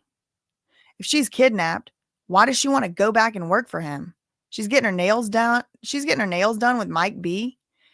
He's going to be mad at me. She says she called 1440, said lock everyone in. She got the lie detector, and Mike B did too. I don't know what the hell he is talking about. How was she kidnapped if she went home every day? Is the government alleging 5 separate kidnappings? Paulie drove her home. Door-to-door kidnapping. The Southern District of New York is charging this as kidnapping. And Agnifilo laughs. It's so funny to him. It's like it's hilarious to him. It's not a kidnapping. You guys come here day after day, long days. You come back the next. Have you been kidnapped? Okay. It's a bad analogy. First of all, nobody's threatening to throw them in the river. And is Paulie, the bodyguard, coming to pick them up? If the bodyguard's coming to pick them up and transporting them, they might be. We might need to do an investigation. At the time, Sean Combs is in Raisin in the Sun. He's running vote or die. He couldn't care less about this. The lie detector was former FBI. You guys have the right to say, huh? That sounds like a stretch. Why charge that as a kidnapping? Come to whatever answer you think is the right answer. Capricorn leaves for a year. She makes more money and then she comes back. Next kidnapping. So that's the first kidnapping. So that's their rebuttal to the first instance of kidnap, allege, charge. That's not a charge. It's one of those underlyings. So think of like the government's case as like a bridge. There's different pillars holding it up. And then within the pillars, there's different components that make each pillar up. One of the pillars, we'll say it's 5 pillars. Those are the actual charges. One of the pillars is RICO, racketeering conspiracy. So in order for that pillar to exist, it has to be made up of certain elements. And one of the many elements it has to be made up of is 2 acts of racketeering conspiracy. Like it has to be underlying predicate acts. So 2 out of these 8. And that's where the kidnap comes in. So if he can disprove one kidnap on one pillar, that's fine. He might be able to disprove a lot of stuff. He's probably going to go in on that arson. That's what I think is the weakest. But then after the government made their argument yesterday, I kind of felt like they made it seem like nobody else could have done it, you know? Even if Diddy didn't specifically do it, like he directed someone to do it. I think, you know, that they were having me think that. All right. So the next one is, okay, the next incidents of alleged kidnapping. So 2 of them were with Capricorn. One was with Capricorn 2004, the lie detector. One was in 2011, where Capricorn was put in the car and drove to Kid Cudi's. Next, Diddy and Cassie are having a freak off. It's December 2011. Cassie has 2 hotel rooms. Diddy looks at her non-burner phone and sees a message with Capricorn about Kid Cudi. Maybe called Scott in the text, something about hiking. Why would Diddy have a pew-pew? He goes to get Capricorn. Why? She would do anything with him. Go to the moon. He didn't need a pew-pew. He didn't have one, ladies and gentlemen. There was no pew-pew. That's what Mark Agnifilo is saying. Kid Cudi said Kid Cudi testified that Cassie told him that Diddy already knew. Kid Cudi thought Diddy knew. You following me here? She's lying to everyone. Mark Agnifilo is basically saying. Diddy has nothing to gain by having a pew-pew and actually everything to lose. He's already Sean Combs. Capricorn would love to have stayed employed. Would not have stayed employed if he pulled a pew-pew on her. No way. Didn't happen. No pew-pew. Kid Cudi didn't say Capricorn said Diddy had a gun because there was none. There was no pew-pew. So let's work backward. Kid Cudi didn't tell the police about the pew-pew. It was written up as trespass. That's all. There's no gun. Capricorn's story falls apart. I don't know if it falls apart. Even if he didn't have a pew-pew, I think Capricorn's story is still very compelling because she was corroborating things that other people had said. And Diddy shows up. He's banging on the door. Come out here. Come out here. We're about to go get Kid Cudi. Even if he didn't have a pew-pew, I could still see her being afraid for her safety because specifically, Diddy was banging on her door and showed up out of nowhere. He had never been to her apartment ever before, she testified. So, I mean, I could see, even with no pew-pew, it doesn't even matter. Like the story, basically what I'm trying to say is the story doesn't fall apart just because there's no pew-pew. That's in my opinion. But if you committed a crime, a really horrible one, and you need a lawyer, I would say you should hit up Mark Agnifilo because he will defend anything. He will defend anything and anybody. He is like the used car salesman. Andy calls him Costco lawyer. Okay. There was the car chase. Or was there? Kid Cudi pulled up next to the Escalade. There was no car chase. The judge is going to tell you can disregard any witness if you find something not credible. If you see fit, it's all you need. Seems like everything is possible with Capricorn Clark. I asked her. She said I came up here with Puff. I want to run away. I'm afraid of mountain lions. No, I'm not saying mountain lions aren't scary. But if you were kidnapped with a pew-pew, no, you wouldn't go back anywhere with him. She doesn't want to say I went there by my own volition. I'm not saying Diddy didn't go there. He probably wanted to fight him. Fine. Mother effer. Diddy is not a coward. He's ready to fight. At the risk of being sexist, they are men. They fight. We're going to have a good old-fashioned 8 a.m. Hollywood Hills John Wayne fight. The Porsche? Not his style. It's not Diddy's style. His lawyer is standing up here on the stand, barking at the jury, saying arson's not his style. There's no evidence. Who else would do it? No evidence. Burning a car is cowardice. Be a man and fight him. That's what Diddy would do. This is crazy. I can't believe he's saying some of this stuff, y'all.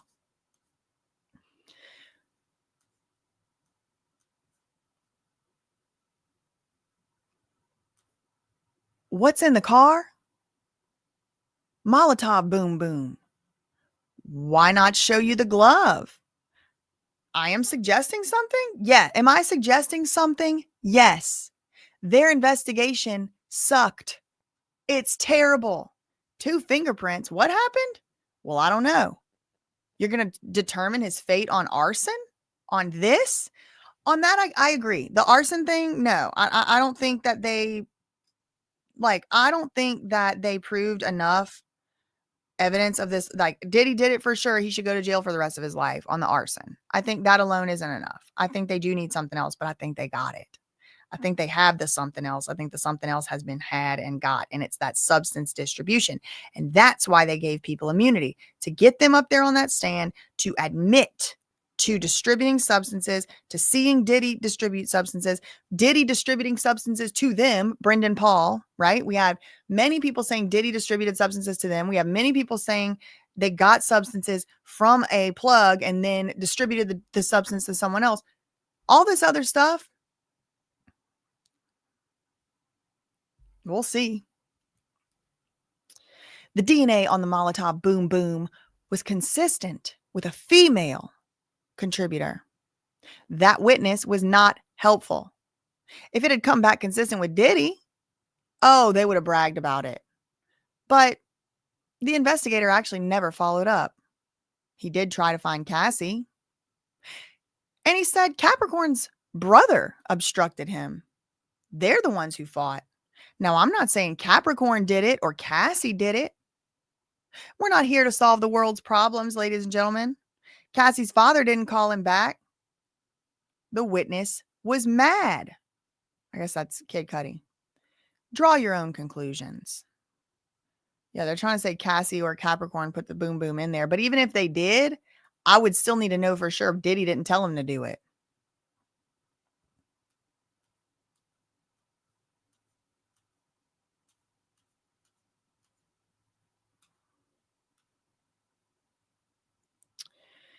Here's an email. Why is she calling him Sean Puffy Combs? For some later proof? She doesn't mention any car. Forget about that. Let's turn to the London hotel. Why is she calling him Sean Puffy Combs for later proof? Listen, if I was in the situation of Cassie, I would absolutely be trying to make proof. I would try and be laying down proof, because want to know why?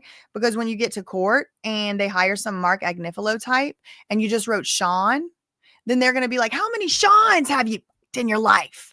It's like, no, I'm putting it in here so everybody knows. And Diddy definitely did this planting proof thing, in my opinion. Okay, so she doesn't even mention any car in the email. You know what? Never mind. Just forget about it. Now, let's turn to the third kidnapping. Okay, so now he's trying to cast doubt on the Capricorn kidnapping. Why? Because it's one of the, now there only needs to be 2, right? But there's right now in this pillar, one of these RICO pillars holding up the whole case. There's 2 RICO pillars. So let's just, sorry. There's 1 RICO pillar. And inside the RICO pillar, you need a bunch of stuff, but 2 predicate acts. Kidnapping can be one to prove the racketeering conspiracy.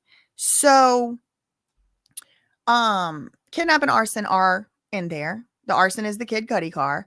And then the kidnap is 2 with Capricorn, 1 with Cassie. So the 2 with Capricorn he just went through. Now the 1 with Cassie. Yesterday, the prosecution said something that I don't remember ever hearing before, but it was that Cassie had gotten out of the car and ran away. I might have heard it. I might have heard that before, but I just, it's all a blur. Let's turn to the London hotel. So this is the 3rd allegation of kidnapping that's underlying the RICO charge. There's other separate charges as well. Forced labor, or is that a RICO predicate? There's other RICO charges. There's other standalone charges as well, including trafficking and including transportation for the purposes of prostitution. So basically a commercial act.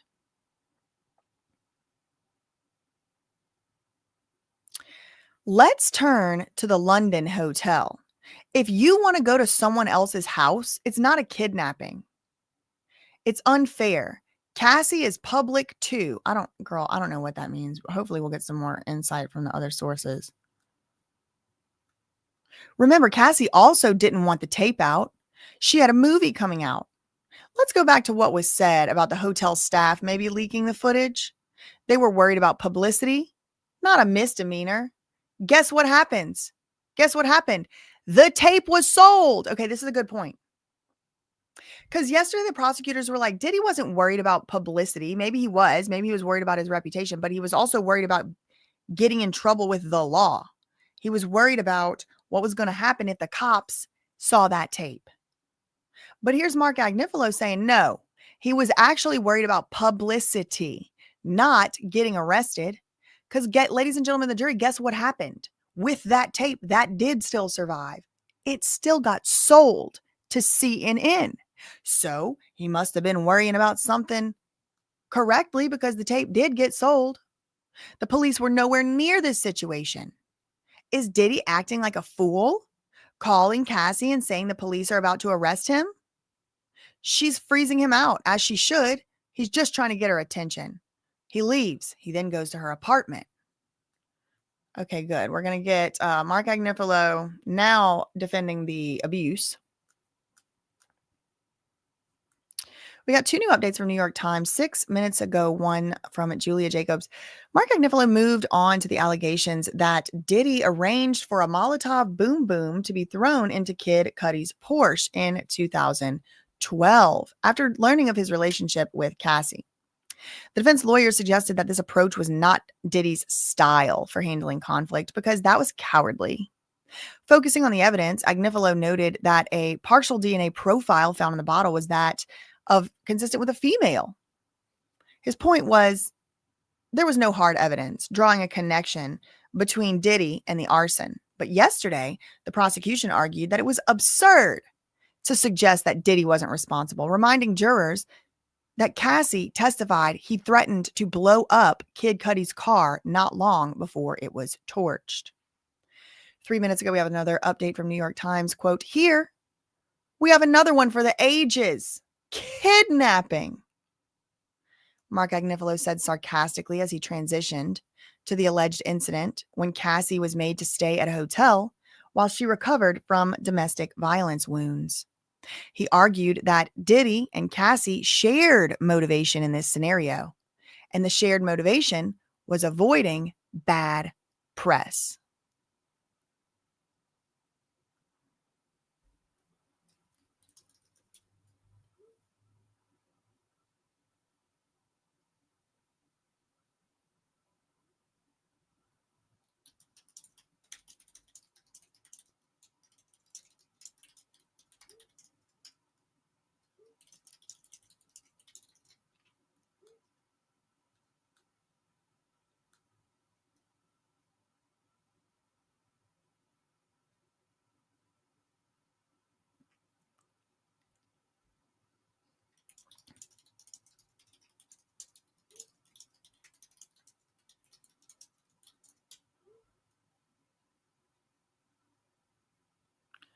Okay, sorry, I had to send some messages. Okay.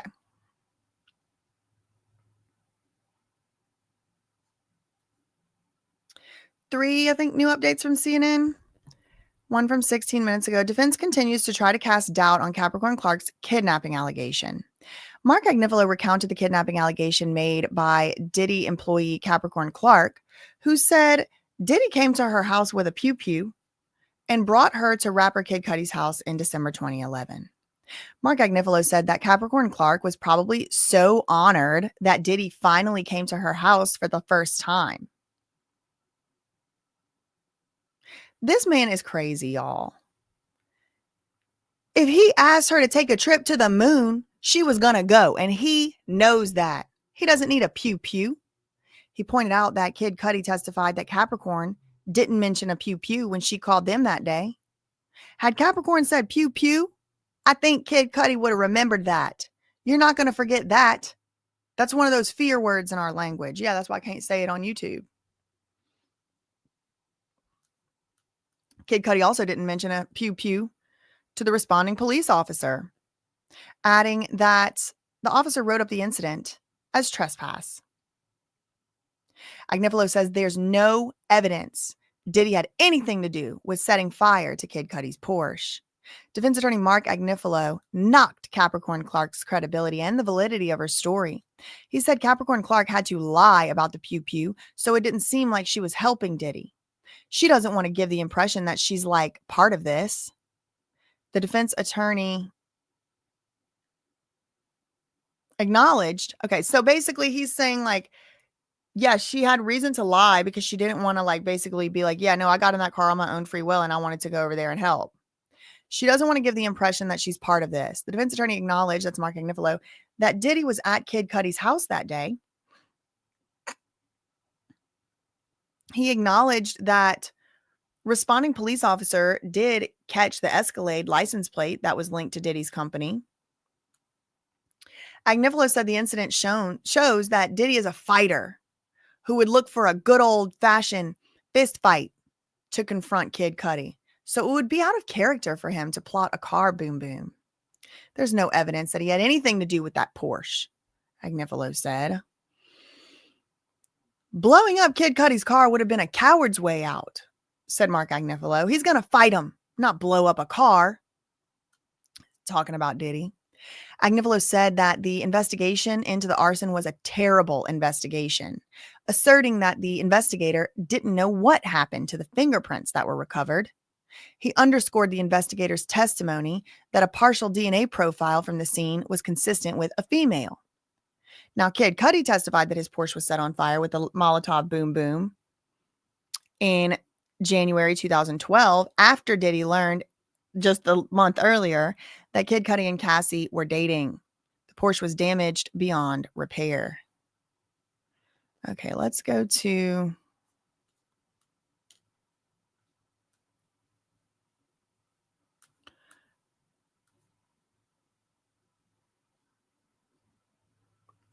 Okay.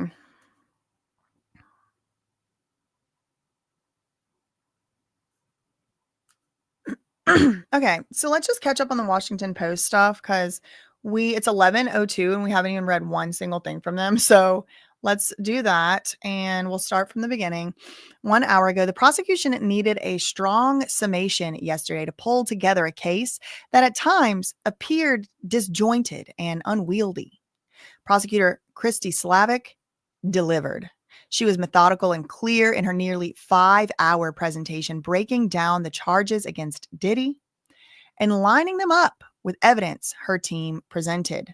She avoided theatrics, making the prosecution's arguments in a neutral, matter-of-fact tone. She made a sprawling, weeks-long case accessible for the jurors, highlighting how little they actually had to agree on to determine that Diddy is guilty of racketeering conspiracy, trafficking, and interstate transportation for prostitution. Lead defense counsel Mark Agnifilo must counter that this morning. Defense attorney Teeny Garagos, this was before the court had started an hour ago, just walked in with a large cardboard poster boards under her arm, likely visual aids to show the jury, alongside her team's closing argument. The prosecution relied solely on a slide presentation during its closing yesterday. Diddy entered. He's wearing a yellow sweater. Friday is the yellow day. And a white collared shirt. He's thumbing through a briefcase stuffed with documents and a spiral notebook. He's getting settled as his lawyers run through some brief housekeeping before the jury is let in. The judge indicated that he expects to give jurors their instructions today, and they may even begin deliberations after the defense finishes its closing arguments and the prosecution does the rebuttal. But that means Friday could run a bit long, as the defense will likely take around 4 hours to give its summation, and the rebuttal could take another hour. In anxious moments before the jury's arrival, Diddy stood at the defense table trying to pump up his legal team like it's halftime at the Super Bowl. He made prayer hands and jiggled them in the direction of each of his attorneys. His lead attorney paced around the podium. I'm giving y'all some of that juju. A juror is having an issue with their commute, causing a bit of a delay. Wonder if it was D-Rock that caused the issue. Just wondering. Jurors are walking into the courtroom. The attorney, Mark Agnifilo, about to start his closing arguments for the defense. Defense attorney Mark Agnifilo opened his remarks with a simple premise. The case against Diddy is badly, badly exaggerated, and jurors have been exposed to a false trial that the government concocted. Mark Agnifilo argued that the SUL allegations against Diddy are nothing more than a lifestyle. You want to call it swingers? You want to call it sums? That's what it is. That's what the evidence shows. This reminds me of that. I don't know why this is so niche. This is so deep, but like, do you remember that video I made about Dream Street on BJ Investigates? They had this like weird manager, and he was like, you want to say Justin Bieber, you want to say Selena Gomez, you want to say Taylor Swift. It's like this. You want to call. It's like, I don't know. It's a very New York thing. You want to call it swinger. You want to call it threesome. That's what it is. That's what the evidence shows. I'm being like a schizophrenic gangster from like 1929 or something. I don't know. I'm doing my best. Anyway, referring to the racketeering conspiracy count, Mark Agnifilo said prosecutors applied one of the most serious, complicated, comprehensive statutes on the books to personal use drugs and threesomes. The defense strategy appears to be casting all of the sex and drugs that the accusers discussed as nothing more than a voluntary set of experiences, even if it wasn't always something they were enjoying.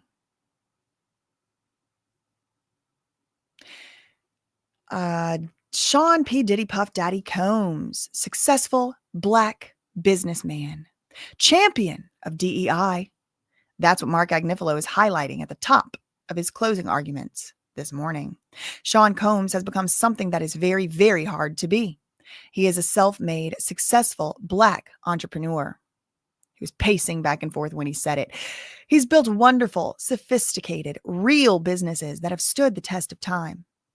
Mark Agnifilo pointed out all the former employees who testified said that they admired Diddy, testified they admired Diddy. Being with him from a business standpoint was like drinking from a fire hose. They loved him. They loved him, even the ones that are suing him. Diddy accusers are being portrayed as money seekers. In Mark Agnifilo's closing arguments, the crime scene is your private S life, he said. He noted that the transcripts from the trial showed the word love was uttered nearly 900 times by prosecution witnesses.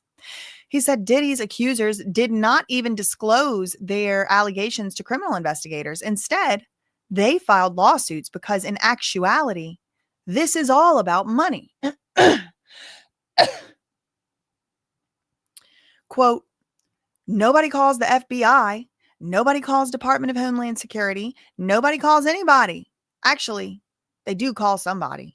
They call civil plaintiffs' lawyers. Mark Agnifilo reminded jurors that Cassie got $30 million in a settlement with Diddy after suing him. It was 20, but then she got 10 from the Intercontinental. The defense has conceded that Diddy physically abused Cassie and others, but argues domestic violence doesn't measure up to the serious charges against Diddy. They say Diddy's accusers saw an opportunity for a payday as misconduct allegations against him started to go public. We're here because of money. I remember him admitting that. Mark Agnifilo pointed jurors to an Instagram post from Cassie last year where she said domestic violence is the issue. And Mark Agnifilo said, believe her when she says to you, domestic violence is the issue. I'm asking you to believe her. Now, this is a pillar of the defense's strategy that Diddy has taken responsibility for domestic violence, but he's not guilty of anything else, some of which carry a maximum life sentence.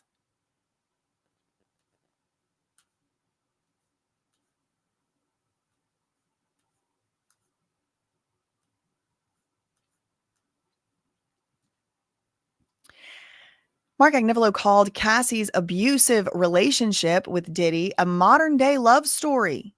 In a bold strategy, Mark Agnifilo called the toxic and abusive relationship between Cassie and Diddy a great modern love story.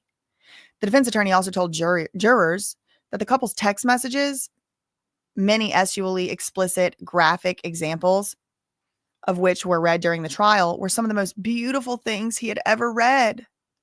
The defense has conceded throughout the trial that the relationship was abusive. But they were their best. They were their best selves when it came to sex. It was a relationship based on love and intensity. Cassie, who said she endured years of unwanted relations with strangers and physical abuse from Diddy, was actually just a woman who liked sex a lot. Yeah, that's what Agnifilo told the jury.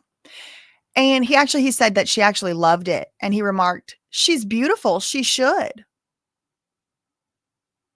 He is sick. He is sick. Something's wrong with him. He's probably going to hell.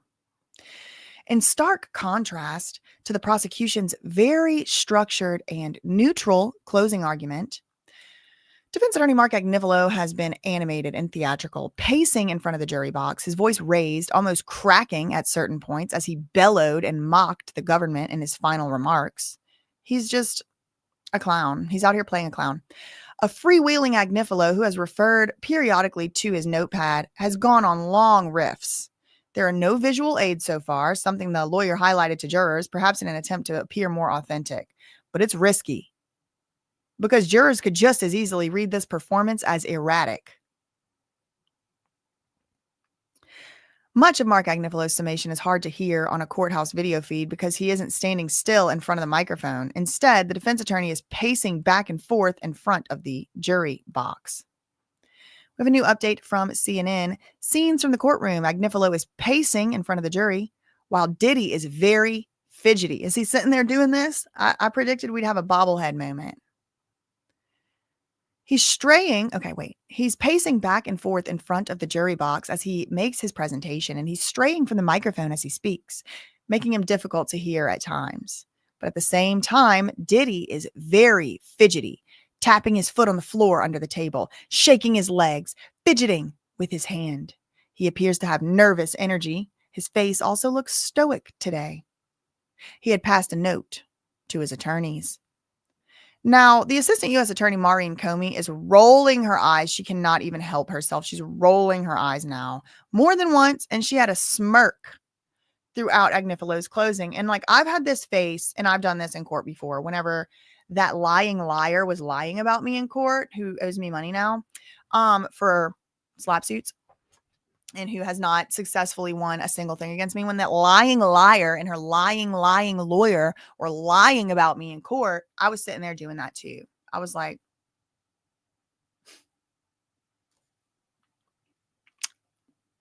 smirking. It's hard when somebody's sitting there lying. It's hard not to roll your eyes.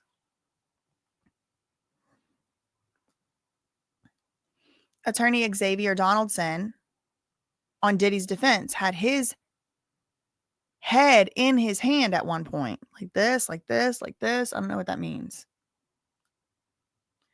Okay, the jury needs a break. Mark Agnifilo's prostate needed attention. At a certain age, you got to pee more, I heard. Okay, we got 3 updates from New York Times. 11 minutes ago, in challenging the prosecution's allegation that Diddy bribed hotel security for the footage of him assaulting Cassie, Mark Agnifilo is focused on what is required by the law. The person must have offered a bribe to a witness or an individual about to be called as a witness. But the police were not called to the hotel after the assault, Mark Agnifilo argued, but they were called to Cassie's apartment and they had that Carrie Morgan detective card. And now I'm starting to realize why the government put in certain pieces of evidence. I mean, of course, they always probably had reasons to put certain pieces of evidence in, but Mark Agnifilo is getting into the weeds here, right? Under the statute, in order to be considered bribery, it has to be a person, the person being bribed has to be a witness or an individual that is, quote, about to be called as a witness. Okay. Well, if there's no police investigation, if Cassie is saying she doesn't want the police called, she just wants to go home. If nobody wants the police called, then there's no bribery because no one is about to be called as a witness. However, someone did call the police. When Diddy was banging on the door, the police showed up. Cassie didn't talk to him, but now there's evidence police were called and this person could have been called as a witness and he was bribed. I think. I don't know. I mean, we'll have to see. The jury is the one that gets to decide. The person must have offered a bribe to who? To a witness or an individual about to be called as a witness. But the police were not called to the hotel after the assault, Agnifilo argued, since that happened and there was no criminal investigation into the beating at the time. He acknowledged the video of the assault was horrible, but he asserted that the payment for the footage was again an effort to avoid bad publicity. Now, what about the allegations that Diddy engaged in witness tampering when he called Jane, his former girlfriend, and asked for her friendship following Cassie's lawsuit? Mark Agnifilo contended that Diddy was afraid of getting sued by Jane. He wasn't acting out of concern about a criminal investigation. He's trying to stave off a lawsuit. Okay, so yeah, he called Jane, but it was because he didn't want Jane to sue him. Had nothing to do with a criminal investigation. He's trying to stave off a lawsuit, the lawyer said.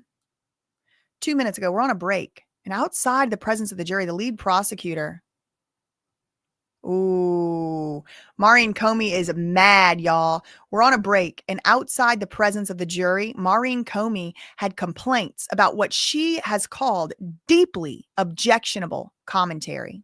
First, she said that the jury should not have been asked to consider the reasons that the government made certain charging decisions against Diddy. I think I'm allowed to be sarcastic, Mark Agnifilo said. Maureen Comey took issue as well with some of Agnifilo's characterizations of the legal specifics of the case. The judge will decide whether the jurors need to be given certain instructions on points to disregard. What if the judge gives a curative instruction? Okay. Now we're on NBC and we have not been on here at all today. So let's start from the top. Defense gets to do their case today. Yesterday's closing was 4 hours, 49 minutes. It's almost time for deliberations. Once the defense is through, the U.S. District Court Judge Arun Subramanian could have up to 2 hours of instructions for jurors before they can start discussing evidence. That should set up the panel to begin its deliberations late this afternoon or fresh Monday morning. It's going to be Monday morning. Next week is a short one with the court not in session on July 4th.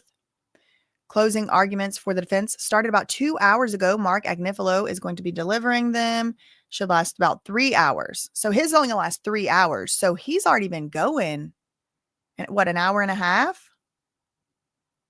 So it was supposed to start at about 9, but it didn't start at 9. So he's already been going like 2. So he's like 2/3 done-ish. That will be followed. So that'll be 3 hours. And then after that, we have another hour of Maureen Comey coming back and closing up the loop. on rebuttal. And then the judge will read the jury instructions, which also could take up to 2 hours. So it's another at least hour or two of Mark Agnifilo. And then we're going to have an hour of Maureen Comey. And then we're going to have up to 2 hours of the judge. And then we're going to be done. Okay. U.S. District Court gavelled the court into session today in what figures to be the final pre-deliberation morning of this trial. Diddy entered the courtroom, gave his family a wave, a heart signal, and then a thumbs up. Testing the mic, Agnifilo paced around the lectern and tested the microphone to see how far he could walk from it and still be heard by the court reporter. A final push for Combs commences. Agnifilo began to address jurors in a final push to convince them that Diddy is not guilty of running a criminal enterprise aimed at satisfying his sexual desires. Agnifilo said Diddy is being charged for a lifestyle. Yeah, a criminal lifestyle. That's what they said. They said he was living a criminal lifestyle. Agnifilo accused prosecutors of putting his client on trial for his lifestyle and not a real crime.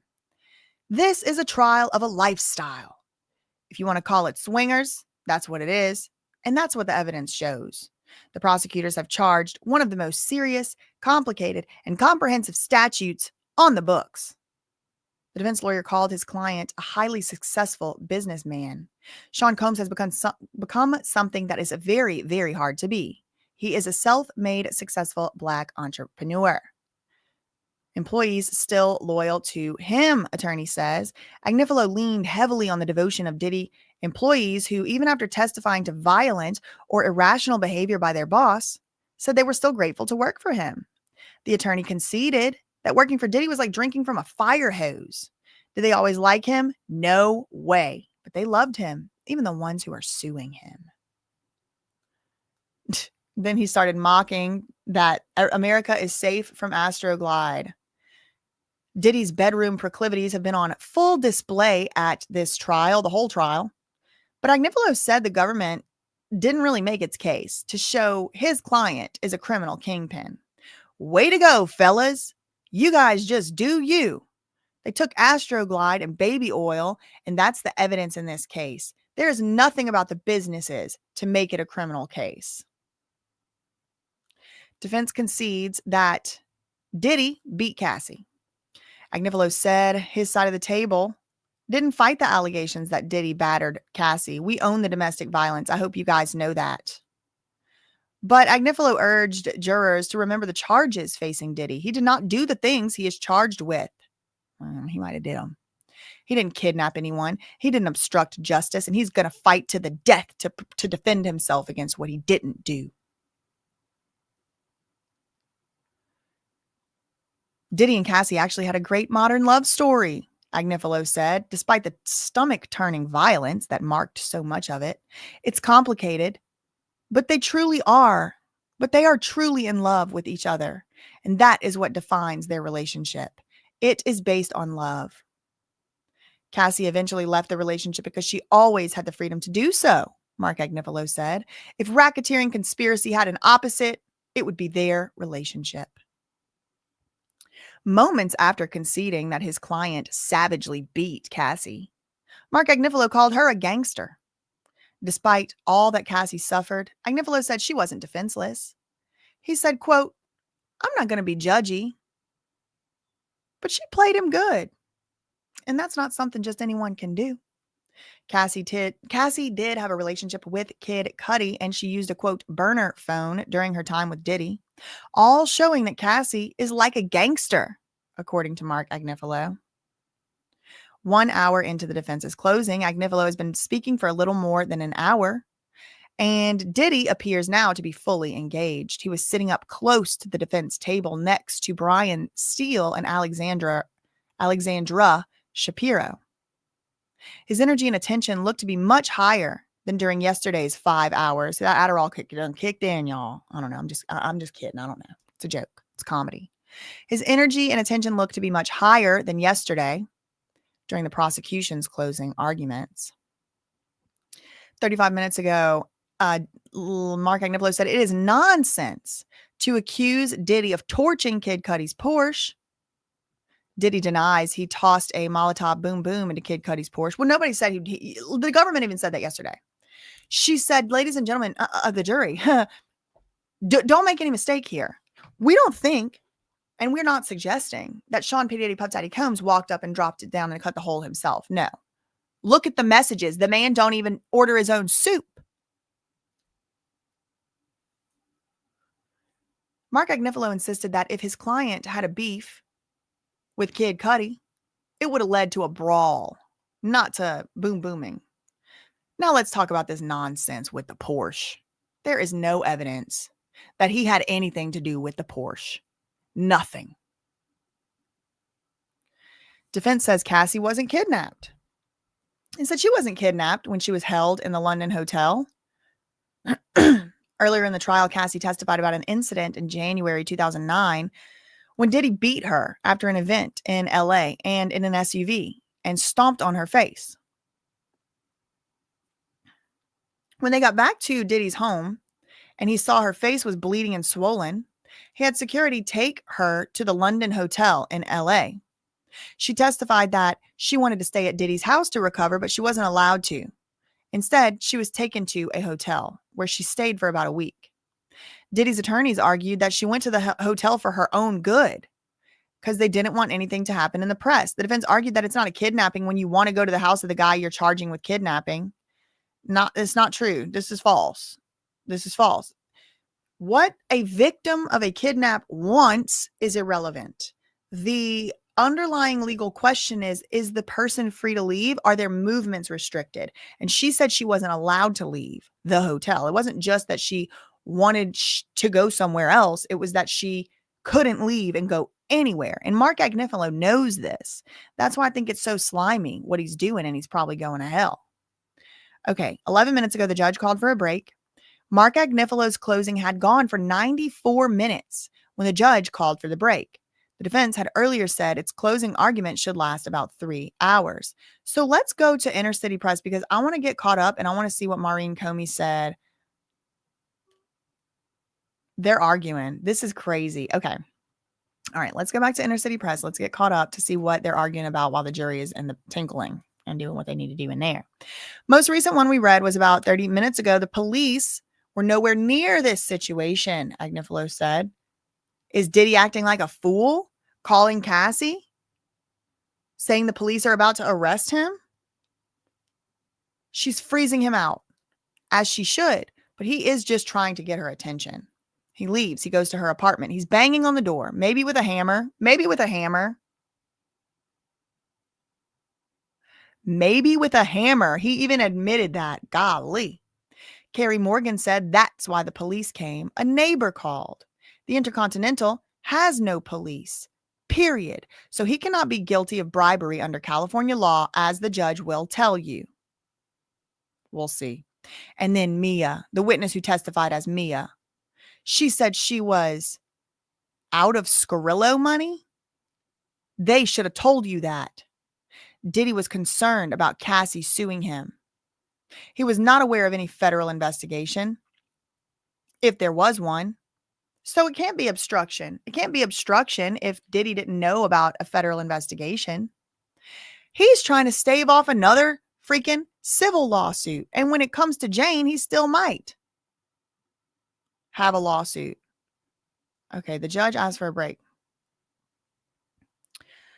Your Honor, this is Maureen Comey. I did not want to object. But Mr. Agnifilo asked the jury to ask why the prosecutors charged as they did. We need a curative instruction after the break. He told the jury that the Intercontinental Hotel was a misdemeanor. We need a curative instruction to the jury on that. He told the jury that Diddy is charged with arson. That is not the case.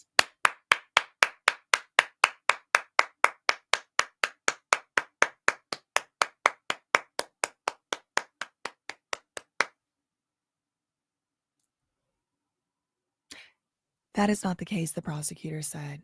It's a RICO predicate. So is it possible that TMZ charges being dropped came directly from this horse's mouth? Because now you have literally 2 days ago, TMZ exclusive, that means they got the only source, to say that the arson and kidnapping charges were dropped from Diddy's case. And y'all, I was standing on absolute business. I was ready to die on that hill. I came out, it was every YouTuber versus me. Till little by little, other YouTubers started coming out and saying, no, the charges weren't dropped. Shout out Attorney Simone. Shout out Rabbit. Charges were not dropped. Charges were never dropped. Never dropped. And you still have YouTubers, poor things, bless their hearts, out here saying charges were dropped. That didn't happen. But why do YouTubers say that, and why do they think that? Well, could be because of that TMZ exclusive. And the TMZ exclusive 2 days ago said charges were dropped. But now you have the prosecutor, federal prosecutor, calling out Mark Agnifilo for making the very same mistake, false statement. I mean, I keep saying Mark Agnifilo knows this. He knows better than this, but maybe he just don't. Maybe Mark Agnifilo just doesn't know the law, and he's just used to being able to squawk and grandstand. Look, one more time, I had to clap for my own self, y'all, because it is hard to stand on business whenever everybody else out here at a certain time is aggressively calling you dumb, calling you wrong and stupid when they are the ones that are wrong. I'll refrain on calling somebody stupid. But it is hard to stand on business whenever I feel like, no, this is not the case. I mean, maybe there's something I'm missing, a private, secret, super secret filing. But from what I'm seeing, no charges were dropped. People out here, my contemporaries, calling me dumb. But actually, I was right. And actually, the prosecution is making the judge give a curative instruction because Mark Agnifilo made that same error that TMZ made that I was correcting. But I'm getting called dumb. Okay. I would be happy to compare IQs with any of my contemporaries. Line starts here. Calling people dumb. Anyway, jury leaves out. And the prosecutor says, Your Honor, I did not want to object, but you're going to have to give at least 3 curative instructions when they get back from the bathroom break. You're going to have to tell them. Number one, he told the jury that the Intercontinental incident was a misdemeanor. That's not true. If nothing was charged, it could, what do you mean a misdemeanor? If anything, it's a felony. It was violent assault. So we need a curative instruction on that. He told the jury that Diddy is charged with arson. That is not the case. It's a RICO predicate. We need a curative instruction. Agnifilo said, so the judge is like, Mr. Agnifilo,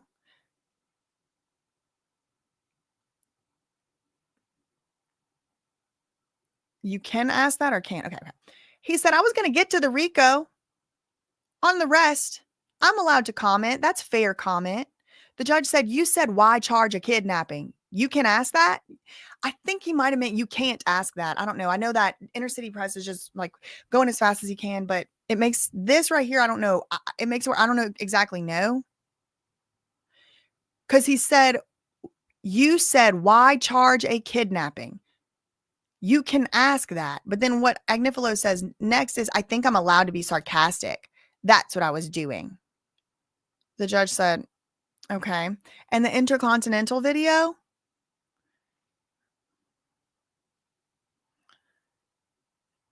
Okay. And the Intercontinental video, Agnifilo said, well, it's a state matter. It's not a federal matter. So it's fair. I can say that. It's a state assault. That's misdemeanor assault.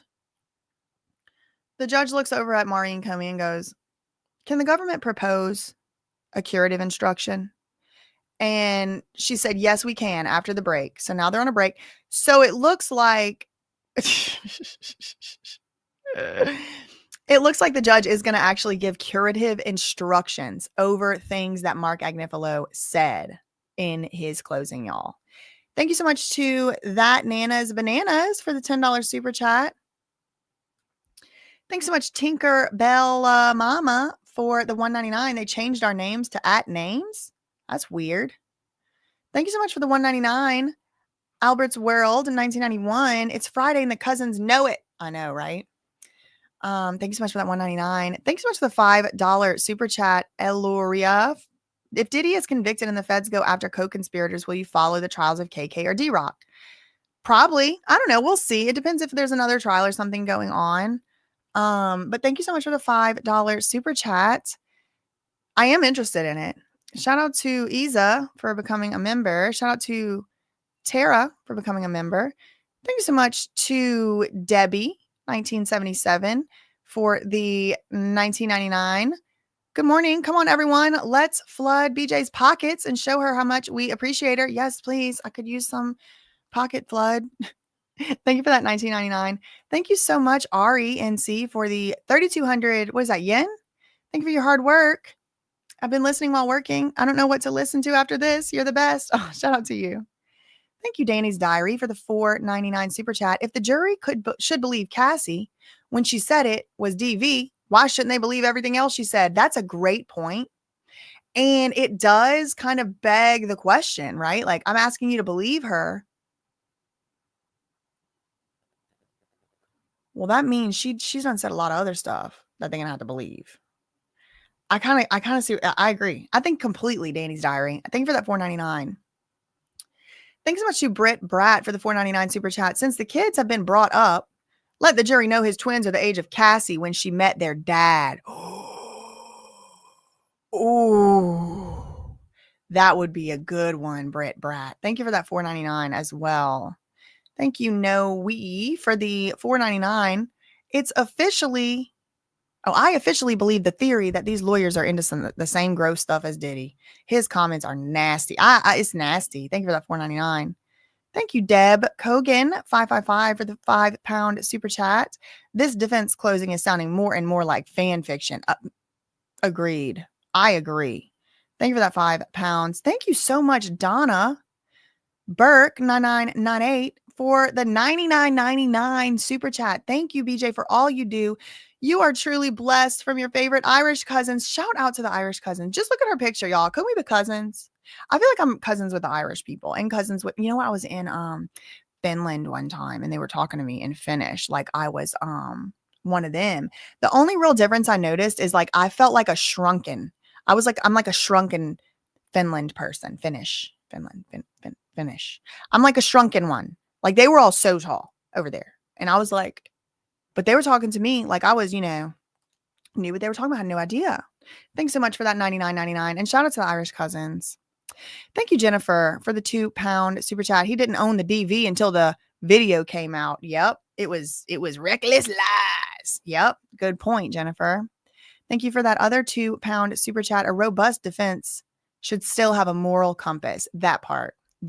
Thank you so much. Thank you so much, Janetta Anderson, for the $2 super chat. Thank you so much. I am Tiffany Michelle, staying on business. Thank you for that $19.99 super chat. Thanks so much, Brittany White, for the $20 super chat. Thanks, BJ, for all your hard work. Thank you for that $20 super chat, Brittany White. And Constance Stills Brown, thank you so much for that $20 super chat as well. Wow, y'all are doing super chat. I know, this is bad, y'all. Feeling secondhand embarrassment for this joke of a closing by Mark Agnifilo. He has gone too far on a couple occasions. And I think the judge might actually even give a curative instruction about the matter. Okay, I'm updating. And let's see if we got some more. Anything new? Anything new? Anything else? Wait, hold on. Glitching.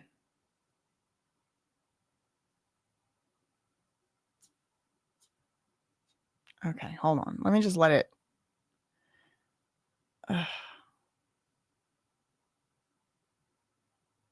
Okay.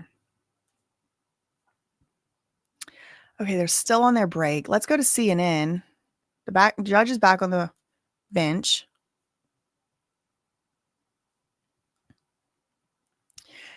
Diddy blew kisses at his family when he entered this morning.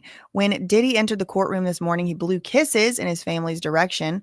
All 6 of his adult children are in attendance. His 3 sons and 3 daughters are seated in the second row behind him. Also, there are his mother and his sister. Fahim Muhammad came to court.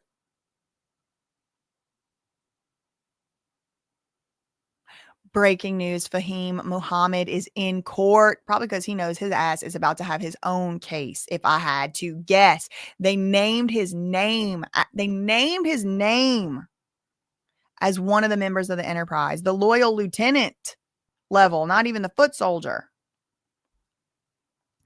He is sitting with Diddy's family, and I'm wondering if Kanye is going to show up today. The judge is back on the bench. Okay, the judge is back on the bench.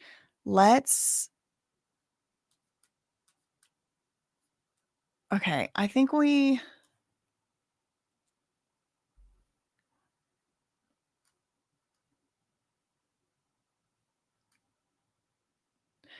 Anne Brannigan from Washington Post is going to do a live stream today, a live chat. Please join Anne for a live chat today. Oh, we missed it. It happened at 11. Okay, Diddy's threats to release Cassie's S tapes were empty, his lawyer said. I think he was angry. I think he said it. I think he was angry, and I think he said it, but he didn't do it. He would never do that. Oh, man. Mark Agnifilo is admitting some stuff here. Like, he's saying he thinks Diddy did say, I'm going to release the tapes. Mark said, yeah, he said it, but he didn't mean it. I don't think he meant it. I don't think he meant it. He wouldn't do that. But tapes did get out somehow. The lead defense attorney cited a message from Cassie that memorialized his threats to expose the footage of her, comments she also testified about at trial. Diddy is perched on his seat, attentively watching his lead attorney's lively closing arguments. It's a markedly different demeanor from what Diddy had displayed yesterday during the prosecution's 5-hour closing remarks, when he slumped back in his chair and looked away from the jury box.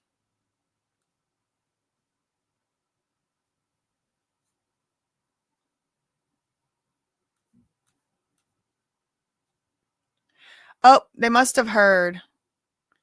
They must have heard that I was making fun of them. They are sick for wearing these outfits. Oh my God, there's so much to take in. There's a lot to unpack. But they must have heard that I was sick of their black and white, because this one's wearing colors now. He's wearing a shirt that says "Free Sean Combs," and he's not allowed to be in front of the jury looking like that. So they probably told him to go change that shirt. Then this one's wearing, that's Kim Porter, right? I mean, it looks just like her. If it's not, I think that is her. But that, I gotta say, is a very cool jacket, because that's his mom. But justice for Kim Porter, Diddy's been sitting back in his seat, legs crossed, nodding at times. I knew it. I knew he was going to be bobbleheading all over this court. I knew it. His mom and children are in the spectators gallery, as well as Fahim Muhammad, one of his sons. He is wearing it. Yep, I knew it. One of his sons came in, Justin Combs, wearing a shirt that said "Free Sean Combs," but a court officer quickly tapped him on the shoulder. These kinds of visible messages are not allowed. He left the courtroom, and the message was not visible when he returned. He went and turned that shirt inside out. The jury seemed amused at times during the first act of the animated closing argument. One juror chuckled when the defense lawyer marveled sarcastically about how much baby oil and lubricant was found by federal agents in the home. Otherwise, the jurors appeared to be listening intently, their heads moving to follow his back and forth pacing. So he showed up with this, not allowed to wear that. He thought he was being slick. Because he thought he was going to wear that under there and then wear this little see-through shirt on top. And he was going to be able to get away with it. And maybe he was going to send a little subliminal message to the jury, like, Mark Agnifilo is going to point over here at us, and you're going to see our shirt. It's going to say "Free Sean Combs." As soon as he got in there, he gets a little, "Excuse me, sir. You can't wear that shit in here. You already know that. This ain't your first rodeo." So he came, but he went, turned the shirt around, and then he left. But I mean, this is the type of thuggish behavior. They know good and freaking well. Both of them. These are the most performative outfits I've seen. This one has only worn black and white for the past 2 months. Okay. So all of a sudden today he's wearing colors to remind people his mom's already dead. Don't take his dad away, which listen, I have sympathy. I do. I do. Even though these little demon gremlins are probably just as demonic gremlin as their daddy, they probably get it natural. I got sympathy as somebody in the dead parent club. Okay. It's a sad thing. It's a sad thing to lose your parent when they're young, when you're young, and it's sad. But this is obviously a political stunt, in my opinion. He ain't worn this Kim Porter shit not one damn time. Not one time have I seen him outside the color black and white in the past any of these pictures. And on the very last day, he's wearing this and he's wearing this. Come on. Shut up. Shut up. Should have been thinking about that when you were helping your daddy do what you were helping him do, in my opinion. I don't know. I wasn't there. Okay. The judge is going to give a curative instruction, which is serious. The judge is going to correct some of the stuff that Mark Agnifilo said. Do you have proposed language? The judge says.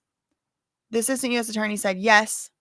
Ms. Steiner has emailed the defense our proposed curative instructions.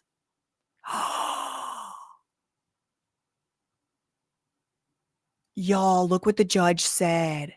Mr. Agnifilo, those 3 comments were grossly improper. Just to be blunt about it. The jury is not to speculate about the charge.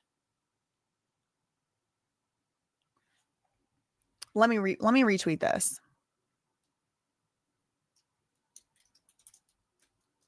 Breaking Diddy trial news. Judge admonishes Diddy lawyer Mark Agnifilo for grossly improper statements during closing arguments. 3 statements, to be exact, will issue curative instructions to the jury. Wow. Okay.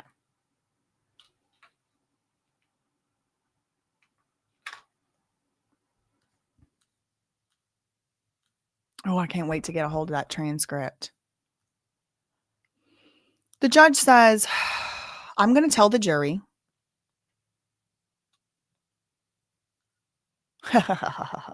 This judge has had it. He's freaking had it with these people. He's sick of them. He said, all right, I'll tell them it would be improper for you to consider that. You are to disregard those comments. Here comes Diddy's lawyer. We didn't object yesterday, Your Honor. This is Shapiro. Well, since you called out Mr. Agnifilo, the judge didn't even let her shrill ass finish. He said, I didn't call out anything, baby girl.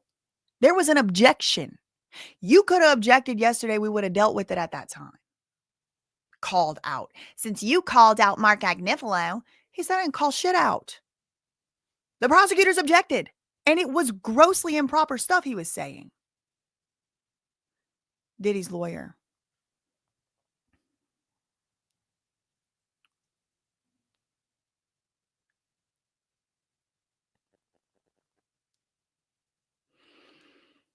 Diddy's lawyer said, well, yesterday, the prosecution told the jury that there might have been pew-pews at freak-offs, and there's no evidence of that.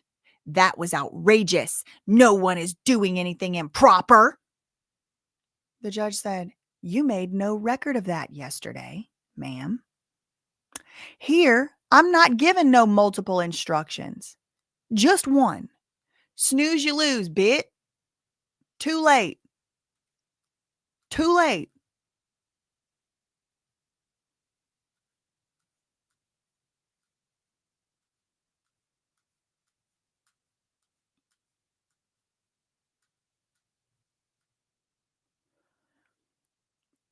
She said, Your Honor, we're asking you to do it at the end. You don't have to do it now.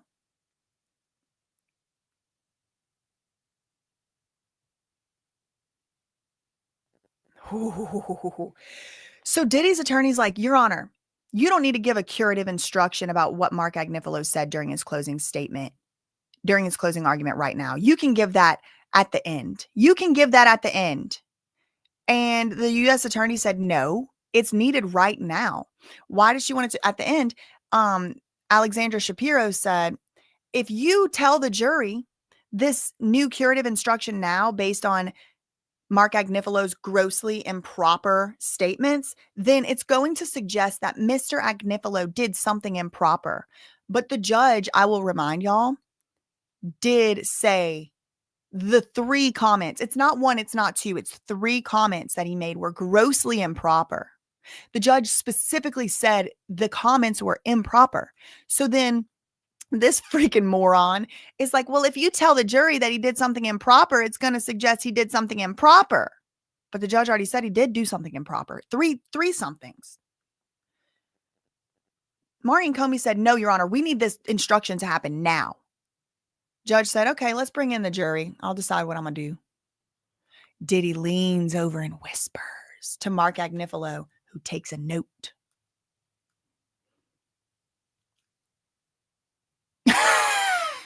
This judge ain't playing with these people. He said, hello, ladies and gentlemen of the jury. Before the break, it was suggested that you should consider why this was charged. That is not proper. I will be instructing you on the law. Mr. Agnifilo? So that is not proper. And it does make it look like Mark Agnifilo did something improper. And he did do something improper, according to the judge, who said that the conduct was grossly improper. 3 comments. Now, he only gave a curative instruction on the one thing, right? There was other things, but the thing where Mark Agnifilo was like, ask yourself, ladies and gentlemen of the jury, why was this charged? Why? Because it looks unsettling. That's why. Why was this charged? You're allowed to ask that. And the judge is like, no, you are TF not allowed to ask. What are you talking about? No, you're not. And so he's telling the jury, before the break, it was suggested you should consider why this was charged. That is not proper. I will be instructing you on the law. Okay. Mr. Agnifilo. So he comes back up, a little battered. Now we'll talk about Mia. She loved working for Diddy. This was not forced labor.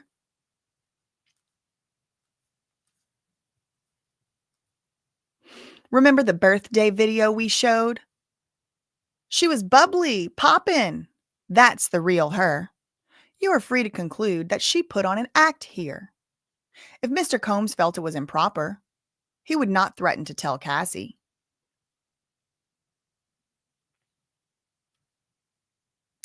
If Diddy thought he had R'd this girl, he would not threaten to tell Cassie. Yes, he would. Yes, he would. But this guy is saying, Mark Agnifilo is saying that Diddy and Mia did hook up and it was consensual.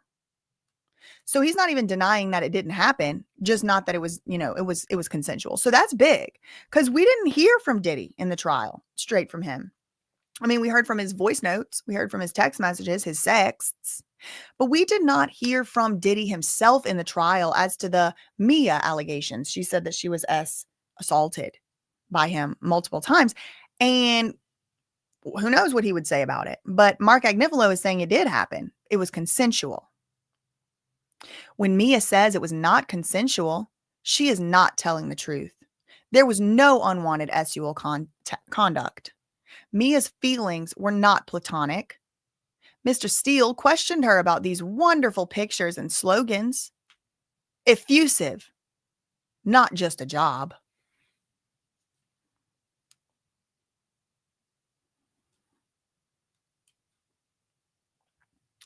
With the jury, so we're getting some more reporting about the improper conduct stuff. With the jury out of the room, the judge said that the defense went a bridge too far by suggesting that jurors should consider the government's reasoning for certain charging decisions following a complaint from the prosecution. After the jurors filed back in, the judge said they should not consider such matters during their deliberations. And he said, I will be instructing you on the law of this case.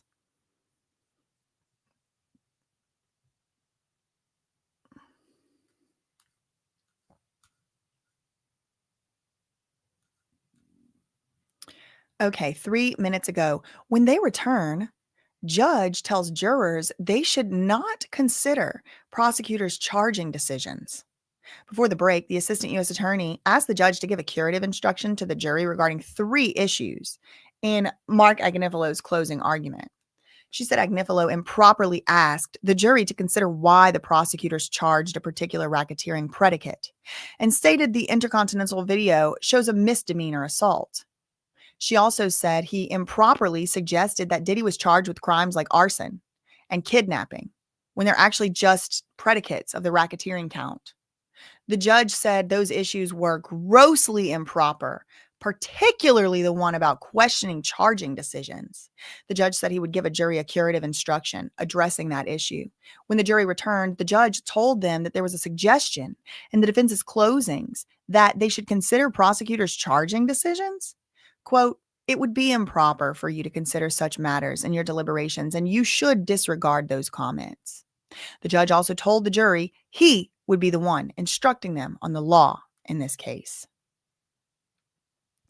The defense resumes their closing argument. Defense attorney Mark Agnifilo has resumed his closing argument following a break and following the judge's instruction to the jury that it should disregard a suggestion in the defense's closing that it should consider prosecutors' charging decisions.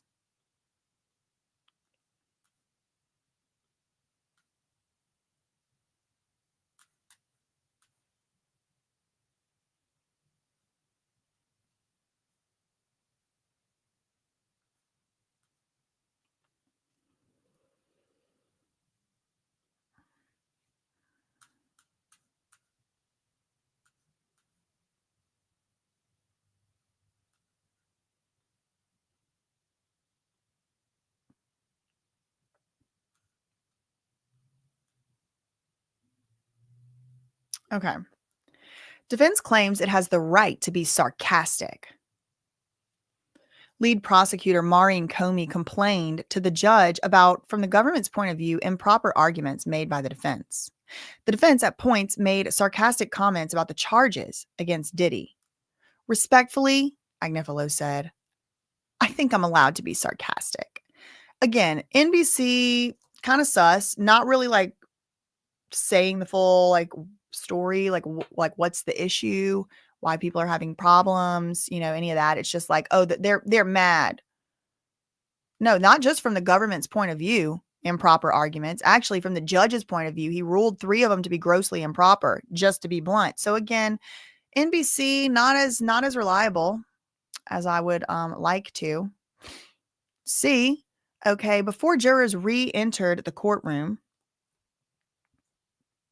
the judge told Mark, and he issued a warning.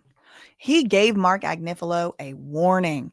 He told him not to openly speculate about why the government chose to pursue the charges it did against Diddy.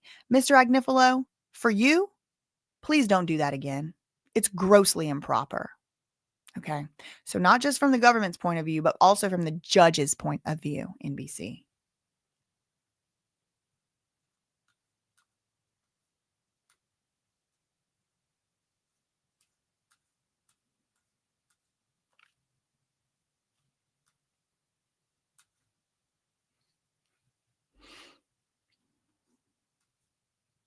Okay. When Mia says it was not consensual, she is not telling the truth. There was no unwanted sexual conduct. Mia's feelings were not platonic.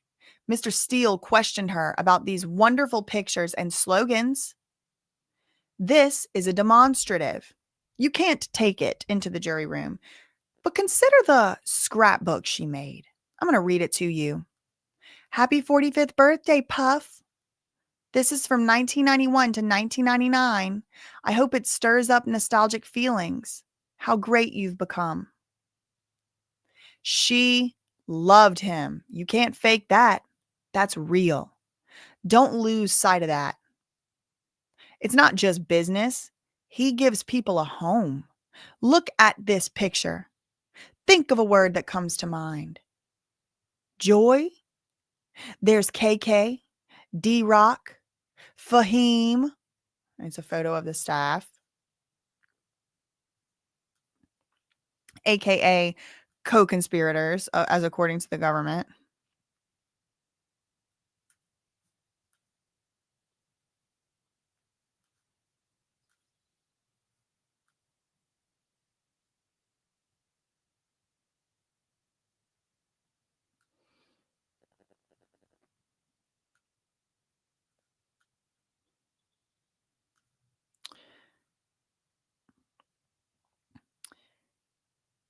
Diddy's son, Christian Mini Diddy Combs, showed up at court Friday wearing a bright jacket that featured an image of his late mother, Kim Porter, the model and actress who was a longtime partner of Diddy. She died in 2018 from lobar pneumonia. She was also mother to Quincy Brown and twin daughters, Jessie and Delilah. Throughout the trial, the mothers of Diddy's other kids have made appearances in court, including Sarah Chapman, who's Chance's mom, Misa Hilton, who's Justin's mom, and Dana Tran, who is Love's mom.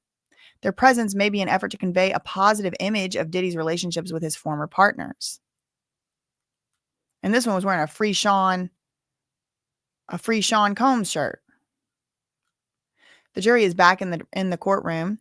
The judge gave what's known as a curative instruction to the jury before Mark Agnifilo resumed his closing argument, telling them to disregard the defense's lawyer's earlier suggestion that prosecutors improperly decided what charges to bring. The U.S. Attorney's Office at the break objected to Agnifilo's remarks as out of bounds. The judge agreed and warned Agnifilo not to make further comments along those lines. The jury cannot consider the flagged comments during deliberations.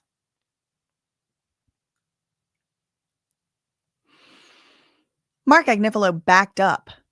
Sorry. New York Times, Julia Jacobs just now. Mark Agnifilo picked back up by talking about the accusations of a former assistant to Diddy who testified as Mia. She testified that Diddy forced himself on her sexually multiple times. But Mark Agnifilo said, quote, there was not any unwanted sexual contact between Diddy and Mia, Agnifilo said, pointing back to effusive and loving Instagram posts about Diddy as well as a handwritten letter she had written after she says she was allegedly sexually assaulted. Diddy's defense pokes at witness testimony about kidnapping and arson. Yeah, because I'm starting to feel like I know who planted the story. In Act 1 of Mark Agnifilo's closing argument in Diddy's defense was delivered. If Act 1 of Diddy's defense's closing arguments was delivered in partly comedic tones, he raised his voice animatedly and ridiculed the prosecutor's close attention to items like baby oil and lubricant. But his second act was more narrowly trained on questioning the credibility of witnesses called by the government. He focused on dismantling the account of Capricorn Clark, a former assistant to Diddy, who the government said was kidnapped twice, and on the allegation of an arson attack against a romantic rival.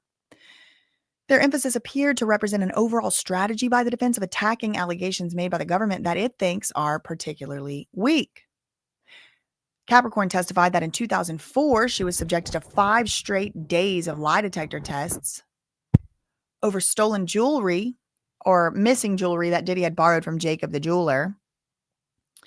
She was administered the lie detector test. Mark Agnifilo broadly mocked this episode.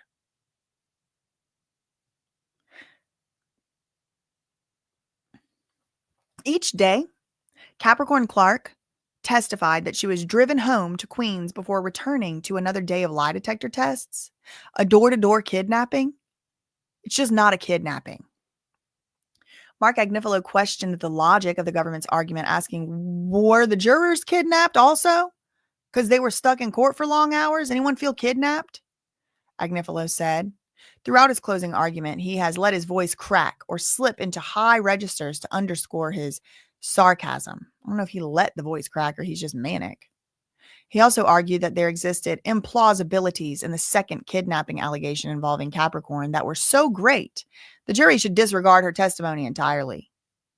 Raising the issue of witness credibility. We already read those.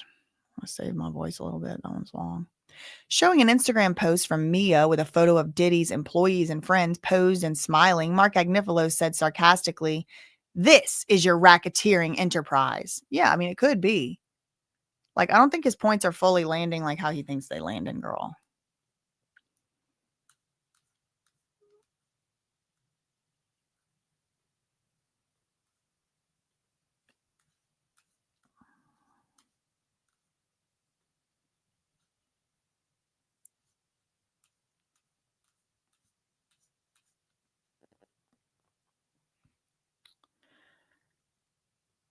Here's KK, D-Rock, Fahim, and Fahim is in the courtroom we were learning earlier.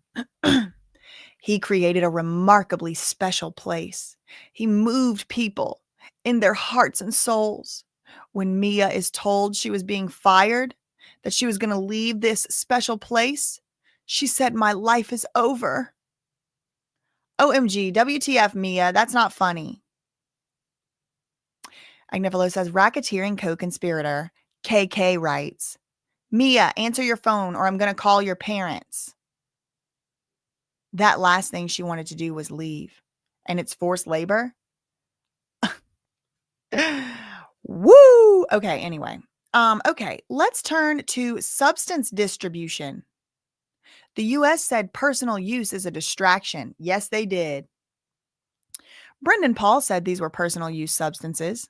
He said he forgot to take the substances out of his bag. He said, "I got the best lawyer in the world and my charges were dismissed." That's what he said. Diddy was not selling substances. You don't have to sell them. That was another thing that they already took the wind out of their sails, because the prosecution already said it doesn't matter how much the amount was, and it doesn't matter if he sold it for money or if he just distributed it. If he handed it to someone else, that's distribution.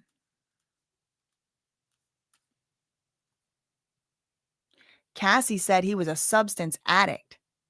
How's he supposed to get them? Grow his own Xanax? Did he have substances? Yeah, they found it in his house. Was he using his enterprise to distribute substances? No. You're going to have to think through this. Yeah, you're not going to get me off of the drug. Listen, there's some of them he might be able to get me. He's never going to convince me off of this drug distribution after what they said yesterday. It just happened, in my opinion.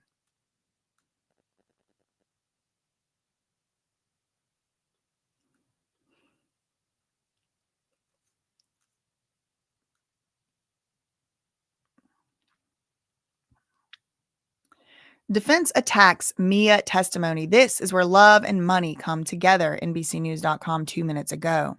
Defense attorney Mark Agnifilo attacked the testimony of Mia, a former assistant who worked for Diddy, and said he sexually assaulted her. This is where love and money come together. Mia loved working with Diddy. She loved the work she did. Forced labor is when you want to be out of there as soon as possible. Agnifilo went back to an online post. And this is the online post that some random influencer sent to them the night before they used it at trial, which I completely am calling bullshit. I don't believe it. I don't believe it, in my opinion. I don't. Agnifilo went back to an online post Mia made, wishing Diddy a happy 45th birthday and sharing admiring words. There was not any unwanted sexual contact between Diddy and Mia. It was platonic love and admiration. Instagram postings, wonderful pictures and slogans, and prosecutors said that was part of her job. No, that is how she really felt.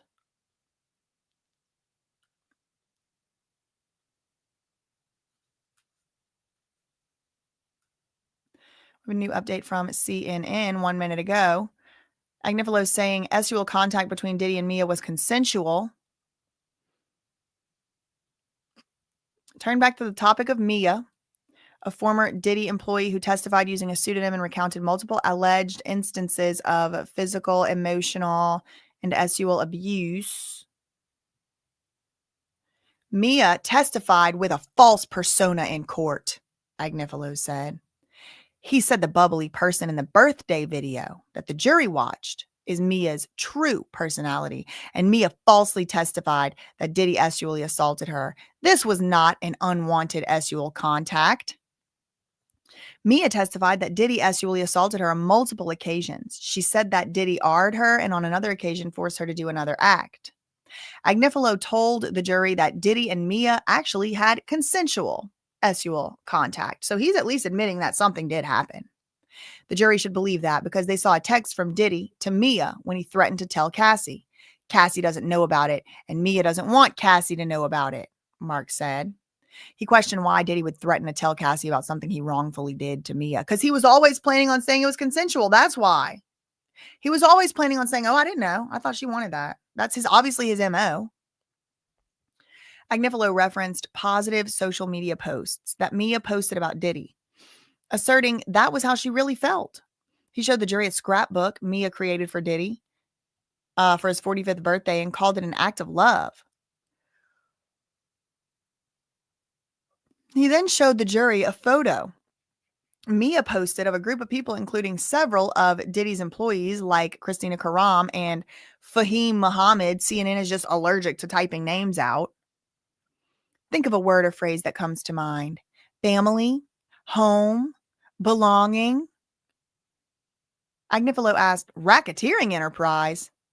This is your racketeering enterprise, folks. Yeah, but they didn't hear from any of those people. Like, they're not like credible like people at all because they haven't testified. Just now we know what the poster board under defense attorney Teeny Garagos's arm was an enlarged social media photo showing Diddy and his staff gathered for a big group picture. Everyone's smiling broadly for the camera. Mark Agnifilo just showed it to jurors during his closing argument, emphasizing the love and family-like atmosphere among the defendant's employees.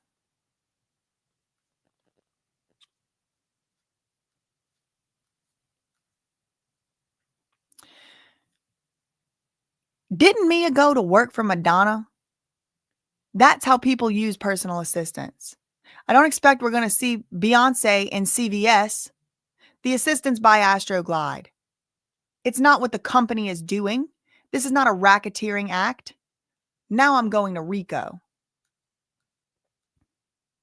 There's no evidence of possession with intent to distribute substances. Yeah, but he's not charged with intent to distribute. He's charged with actual distribution. And we talked about this yesterday. And I said it's smart they didn't charge him with intent to distribute because then they would need a larger quantity of substances to prove it. But he's not charged or even accused of intent to distribute. He's accused of the completed distribution of the substances, which I think they've proven.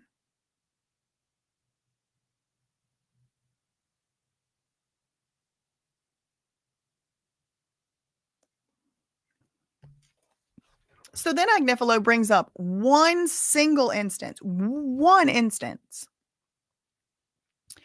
where David James was in Saint-Tropez.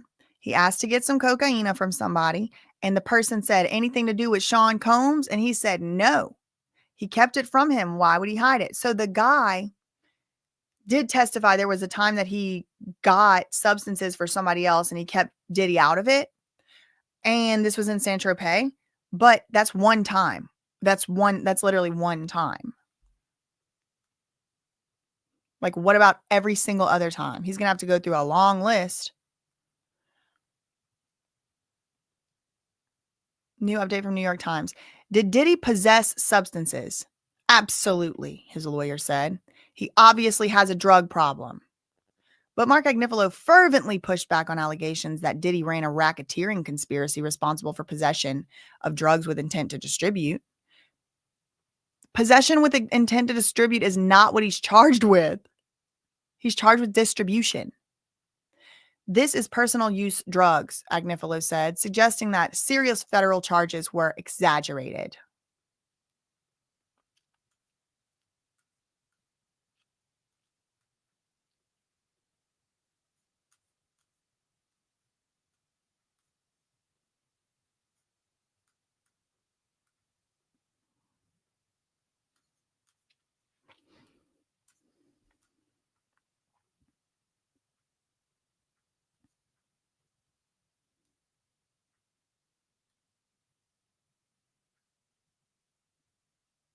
Hold on, I gotta read it. I got a message.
Okay.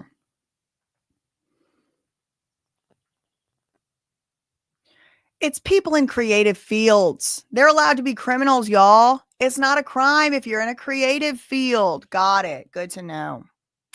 Doing what people in creative fields do. This is not racketeering. I'm going to talk about Cassie. Can you traffic your girlfriend?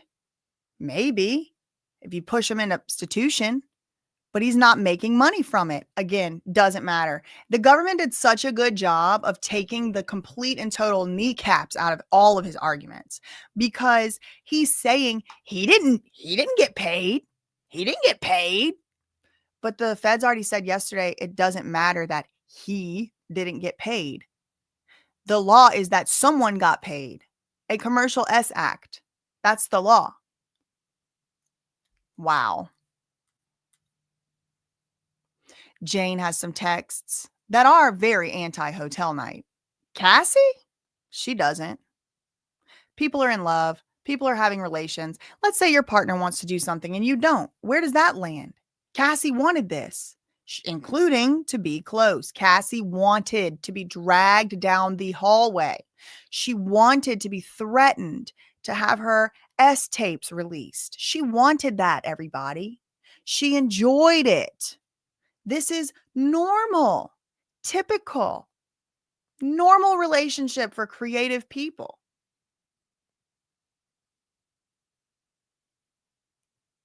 Normal. She wanted it.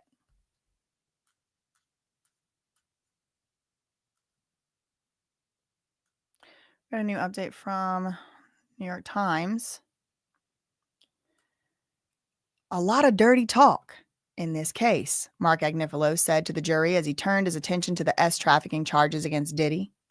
You guys remember this? I know you do. Instead of going through all the text messages again, Mark said he would just tell the story of Diddy and Cassie's relationship. This is his personal life. They are swingers. But S trafficking? I suppose you can S traffic your girlfriend if you sell her into prostitution. But Diddy was not making money from these arrangements. Okay, but that's not required.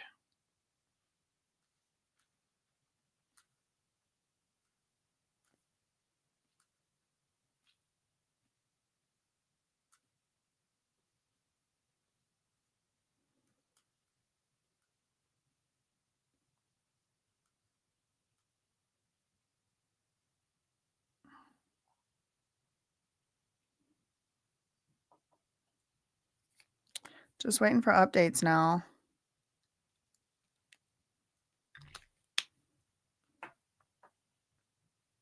Oh, looks like we have one from NBC.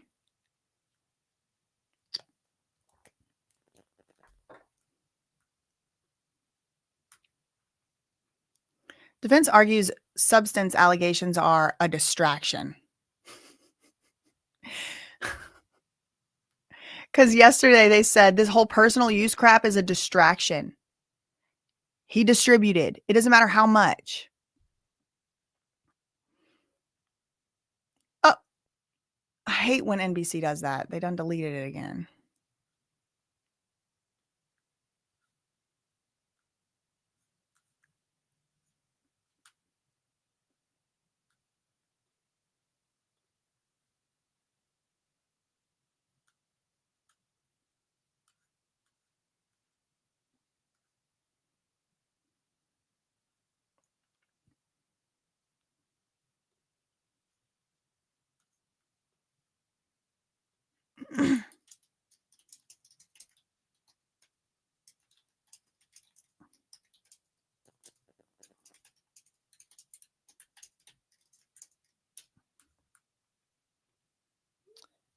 Okay. He said, it's like my wife is from Los Angeles. I hated LA. Now I love Los Angeles. Sorry, that's just how it happens. Cassie, she's a beautiful, sexy person. This man needs to go to jail. Put him in jail with Diddy. She was with Michael B. Jordan, like the most handsome man in the world. She's not messing around. Cassie is not. I want to know what Diddy thought of that commentary from his own lawyer. Cassie is not clutching her pearls. This is how I am intimate with the man I love. You could come to love that. You want to be close. Yesterday, they said some freak offs she might have wanted. Oh, they said Khan, Daniel Phillips, and Intercontinental. Yeah, those are like the 3 instances of S trafficking against Cassie as the alleged victim.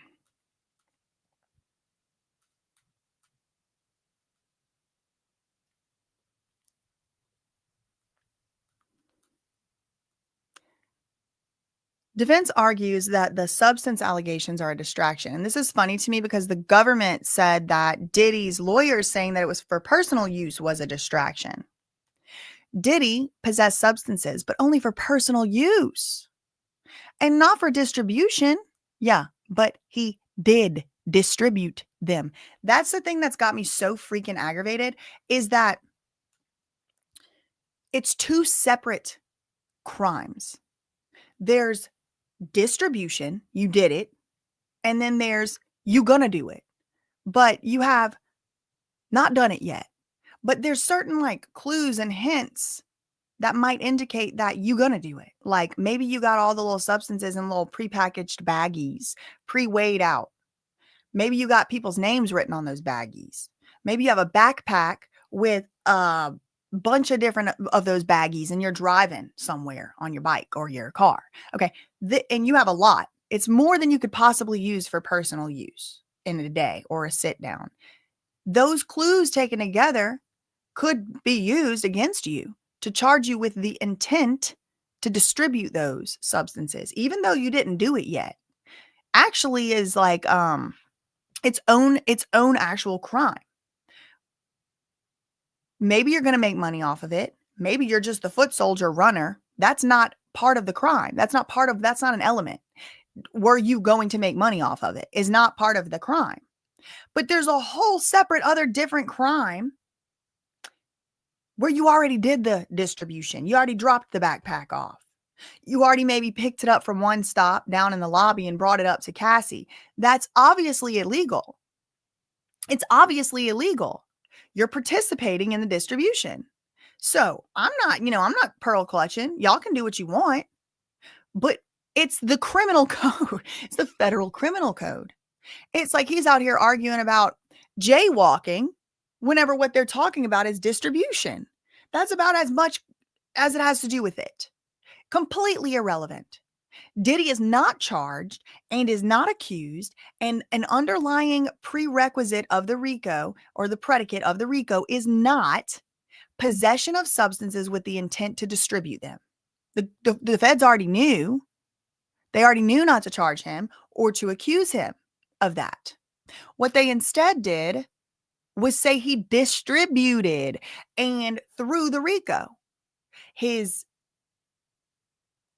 employees, his foot soldiers. And y'all, this is why the RICO Act was actually first conceptualized, because of drug dealer kingpins. They weren't out there on the street peddling on the freaking corner. They were the ones going to the other countries, checking out the supply, getting them brought over here on military planes so they could say, I didn't distribute nothing. That was other people. That's why RICO was established. So the fact that Diddy was, in fact, distributing substances through enterprise members kind of makes it a classical RICO case, in my opinion. These are all allegations. I wasn't there.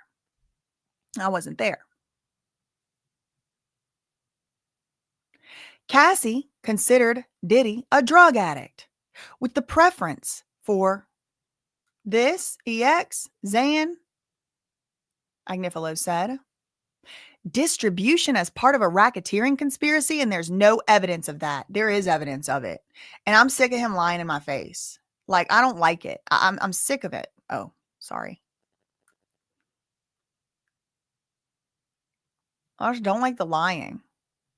There's no evidence of distribution. Are you on glue? Maybe he busted into the stash. Could be. Okay.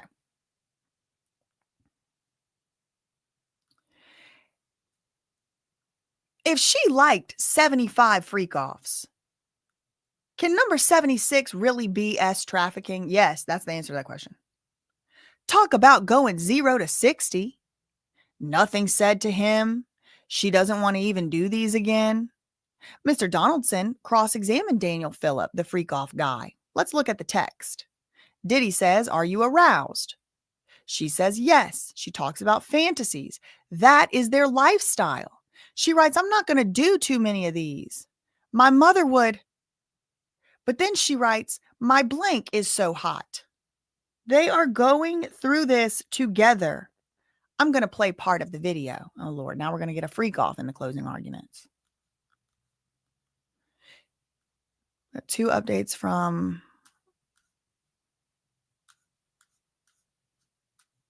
New York Times.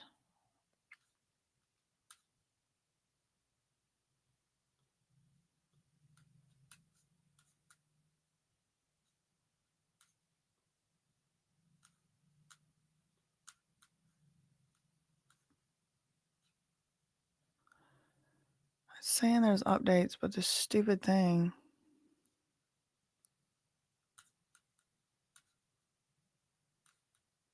Okay, here we go. 5 minutes ago, New York Times, discussing Cassie and Diddy's SEX life, Mark Agnifilo tried to get the jurors to relate to the idea of making compromises for their romantic partner. Your likes and their dislikes become one. Oh, your likes and their likes become one. No, I think the man might be telling on himself, because this is not normal. And I'm not going to sit idly by and allow him to say such preposterous things. This isn't normal. Your likes and their likes become one?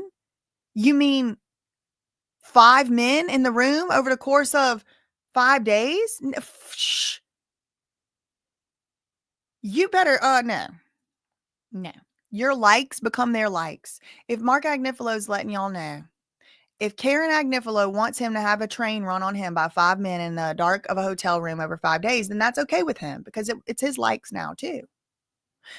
He said that's actually what love is, when you let 5 men run the train on you for your husband. That's love.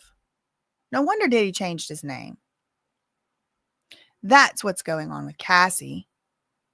He described Cassie as having SUL confidence. It makes me want to throw up.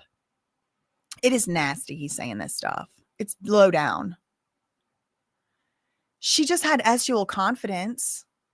This was an effort to undercut the presentation of her as a victim. She's not clutching her pearls, he said. My mother was so happy I became a lawyer, Mark Agnifilo said before reading an especially graphic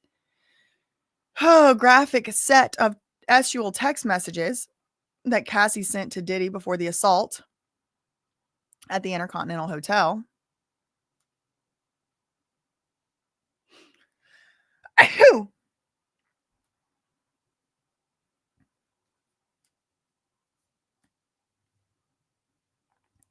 He says in this Intercontinental video, okay, so they're not playing a freak off video. It's the Intercontinental video.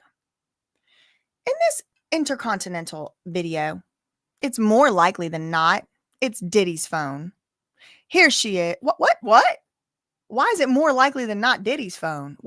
Does that mean? When was that established? Here she is. I'm not going to show you him throwing her down. You've seen that. I'm not hiding it from you. But now there's a phone.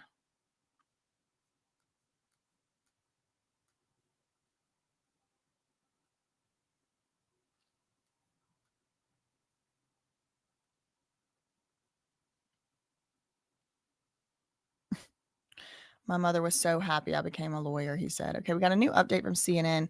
Defense argues Diddy and his associates were not involved in dealing substances. Mark Agnifilo said there's no evidence to support the government allegation that Diddy and his enterprise conspired to distribute or possess with the intent to distribute. Yes, no, they did conspire to distribute. That happened, according to the evidence that we've seen at trial. He said the jury has heard no allegations that Diddy is selling substances. Doesn't matter. I just can hear the prosecutor in my mind. Doesn't matter. He doesn't have to be selling them. That's why the law isn't called selling of substances. It's just called distribution. You don't have to make money. You don't have to spend money. You don't have to be the person that originated. If you are taking it from point A and bringing it to point B, you just distributed. Now, there's no doubt he had personal use drugs, Agnifilo acknowledged. He obviously has a drug problem. Yeah, well, drugs are illegal, Mark. You forgot? He said it's true that assistants picked up substances for him, but the purpose of the businesses and the enterprise has nothing to do with getting him drugs. These are things that he did with his girlfriend. They did them together. There's no, and the freak off dudes. No indication that he's selling it to Cassie or Jane or somehow moving or distributing the drugs. It doesn't matter. When he put that pill in her mouth, it was distribution. I could not do this job. It is so sick. You have to be a fucked up person to be a defense attorney like him. He says that the S trafficking charge is just the lowest hanging fruit. He argued the claims made by prosecution don't constitute S trafficking. This was Diddy and Cassie's personal life. He called the charge the lowest hanging fruit. Actually, I think the institution one is lowest hanging because it's the easiest one. This is his girlfriend. There's no suggestion he is making money from this. Doesn't have to. Doesn't matter. Doesn't have to make money. The S Act don't even have to happen. This is their personal life. They are swingers. This is their lifestyle. He said evidence shows Cassie wanted to participate because this is how they are close. Your likes and their likes become one. That is what love is. And that is what was going on with Cassie. Diddy's lawyer name drops Michael B. Jordan as one of the world's most handsome men. In the defense ongoing effort to paint Cassie as a tough woman who couldn't have been a victim of Diddy, Mark Agnifilo said that she had all the confidence to date the handsome Michael B. Jordan. When she wasn't with Diddy, she was with Michael B. Jordan, the most handsome man in the world. She was not going to slow down, said Agnifilo. She is at a high level. She has sexual confidence. Good for her. She's not clutching her pearls. This was her lifestyle. She loved getting beat and chased down the hall. She loved getting threatened to have her tapes released. She loved it. Every second of it, ladies and gentlemen of the jury.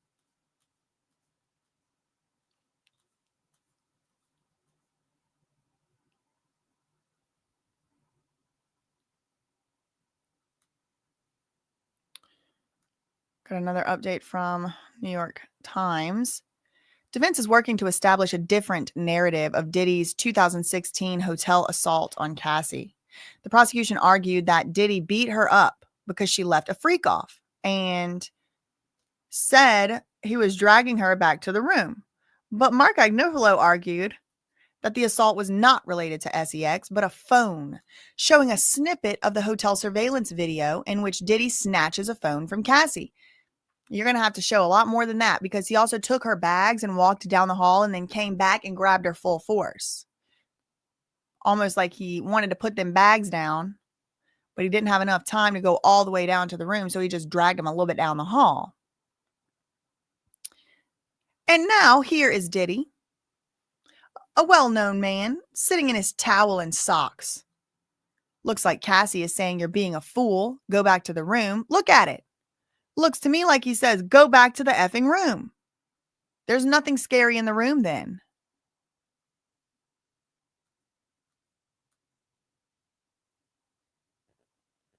He says, "There's nothing scary in the room." And then it cuts out.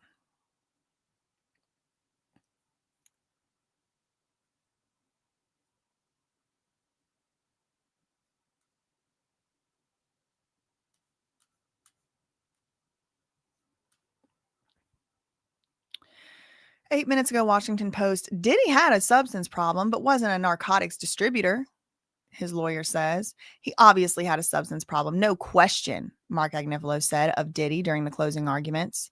Now, the jury could find Diddy guilty of racketeering conspiracy, one of the most serious charges in the case, based on alleged drug distribution within his inner circle.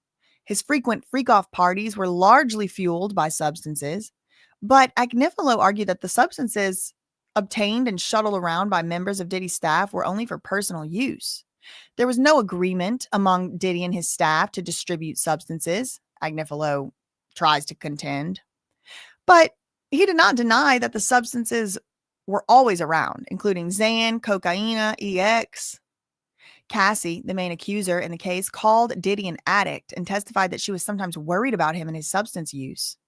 If jurors accept the idea that Diddy had no intent to distribute drugs, they could still find him guilty for other things.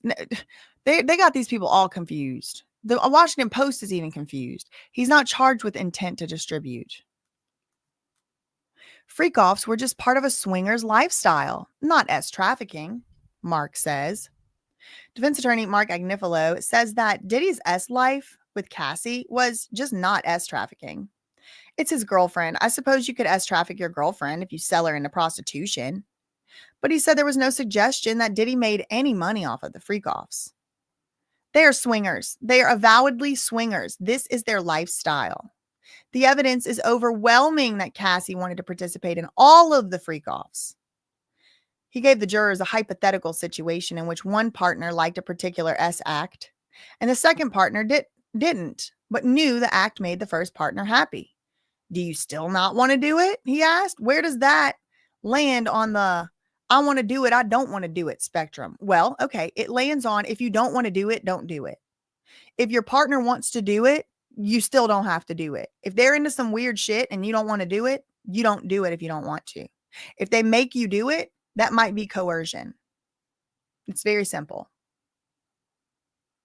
But Agnifilo, I believe, is telling on himself and unfortunately dragging his poor wife, Karen Agnifilo, right into it. Agnifilo reiterated that this lifestyle choice was Cassie's choice also. She's ready to go, and God bless her. She is. She's beautiful, sexy woman. This sick freak. That's what she deserves to be if that's what she wants to be. And that's what she wants to be. The defense attorney also knocked the government's assertion made in the prosecutor's closing argument that not all the freak-offs were consensual. Okay, maybe they're not. How is he supposed to know? Agnifilo said. He read a few sexually explicit messages Cassie sent Diddy referencing freak-offs. There was nothing that would say to him that this was against her will.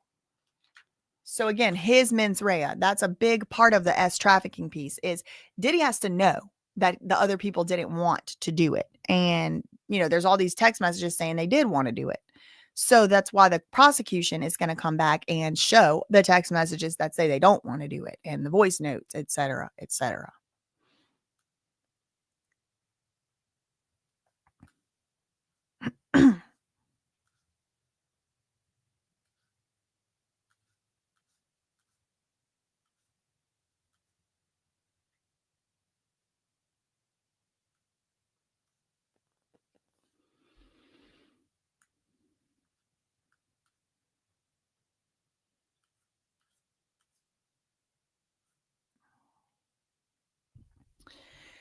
Quote, she's a beautiful, sexy woman.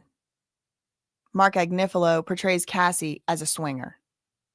He's moved on to one of the government's two S trafficking charges, the one based on freak-offs in which his client watched Cassie have relations with other men, allegedly without her consent. The evidence, I think, is overwhelming that Cassie wanted to do this. She and Diddy were validly swingers. The defense attorney appeared to draw comparisons with his own relationship, alluding to how he hates to go to the beach, but his wife is from Los Angeles. And it seemed Agnifilo was teeing up the example as a way to say some people do unpleasant things for a loved one. But he didn't quite finish the thought. Then, not for the first time today, Agnifilo started drooling over how attractive Cassie is. God bless her. She's a beautiful, sexy woman. She has sexual confidence. Good for her. This sicko. I'm telling y'all, put him in jail with Diddy. Because if he thinks this stuff is normal and okay, he shouldn't be out here on the loose. There's nothing scary in the room. 5 days later, he texts, I'm so sorry. She replies, LOL, I was just listening to sorry. They're obviously getting over it. Cassie should just have gotten over it, everybody. She's over it, so no crime was committed. Cassie writes to Diddy, how do I know if the substances are going to be bad? Or you'll drink too much. This, ladies and gentlemen, is about the hotel. Yeah, because Diddy was already using that as an excuse. Oh, I had some bad Molly. I had bad Molly. Oops. But yesterday, the prosecutor said, well, that Molly wasn't too bad to keep him from acting totally normal when the security guard came up there. It wasn't too bad for that, but it was too bad to keep his hands off a woman. All right. Got it. Makes sense.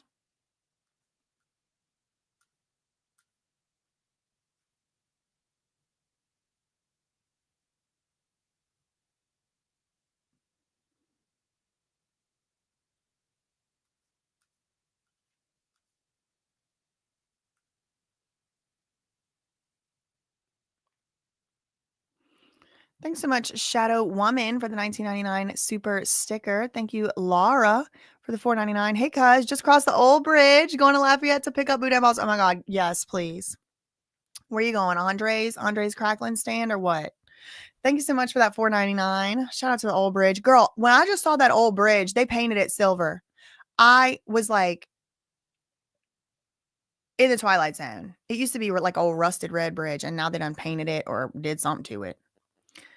Thank you, Faye B. Simon, for the $5 super chat. I'm convinced they drew straws to see who does the closing, and Agnifilo drew the short straw.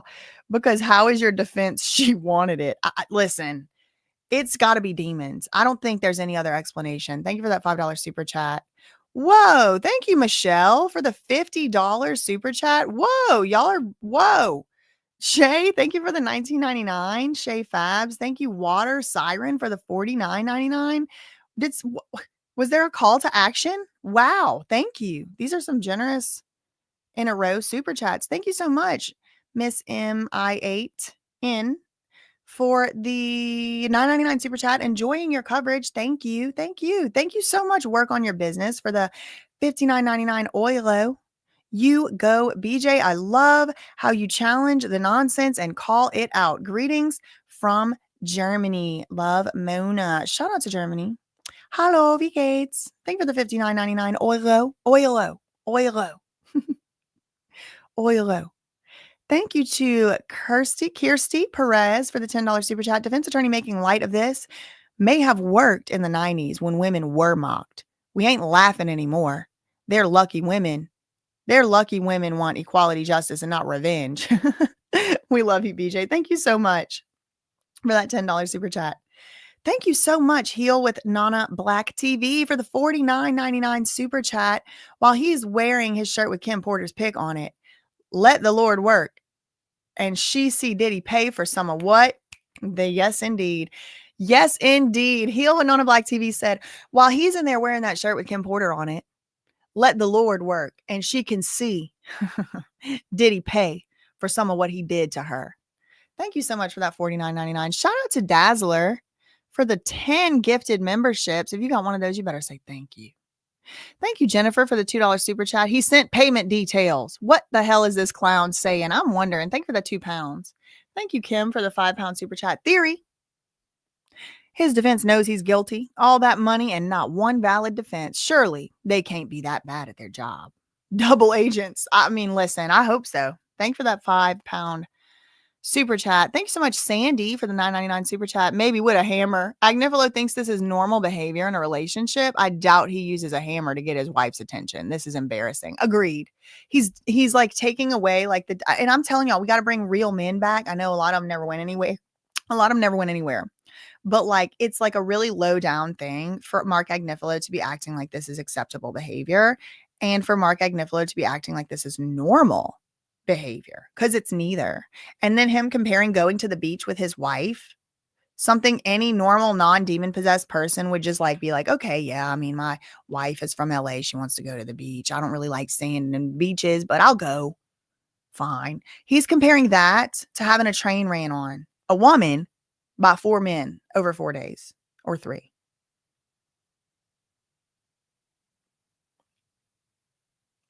That she didn't want. That she said she didn't want. Something's wrong with him. Thanks so much, Conch Queen, becoming a member. Shout out to Shauna for the $10 super chat. I just love watching your coverage of this trial. You have me up out of my seat cheering. Keep staying on business. I'm just saying. Y'all, everybody stand up. Get the lymph flowing, you know. Thank you for the $10. Thanks so much to Lab1572 for the $10 super chat. Thank you for all your time and dedication to this trial. It's been my favorite channel to watch, and you have made it fun to watch. Thank you so much. Thanks so much to Workout Queen for the $1.99 super chat. Will others on defense be a part of the closing? No, just Mark. Thanks so much, BB, the goddess, for the $5 super chat. Can he really say that's how she felt? Can anyone determine feeling, especially when on paper? I think he could say that if there's any evidence to suggest that that's how she felt. And that's why he's saying, you know, here's a text. That's how she really felt. But I don't really know. Thank you for the $5 super chat, BB, the goddess. Shout out to Colette in the chat. Thank you so much to Colette for the $5 super chat. The business enabled this man for years. Maybe that industry doesn't deserve our money and attention anymore. I am saying. Thanks so much for that $5 super chat. Thank you so much to Jose Carrillo becoming a member. Shout out to you. Thank you, Morgan, for the £5 super chat. Agnifilo is like a wet wipe. He actually has no points in this whole statement so far. Embarrassing for the defense. Thank you for that super chat. Thank you, Laura, for the $4.99 super chat. They used to paint the old bridges orange to match the color of Baut from the old Kaiser plant. They were painting them orange. Huh. What is this? Backsuit? What? I don't know what that old Kaiser plant. What is Backsuit? Thank you for the $4.99 super chat. And there's all those plants all over right there. Thank you, Taylor, for the $10 super chat. Thank you for making this trial a wild ride to be a part of. I'm going to miss logging in every day. And I will be on next week, at least the first 3 days, going over some other things. I'll go over the Fat Joe lawsuit one day, maybe Rock Nation's motion to dismiss the DeMore Hadley lawsuit, just to kind of be on jury watch and be live. But yeah, after next week, I don't know if I'll be live like that every day until the next trial or whatever. Not every day like I have been, because I got to do other stuff, y'all.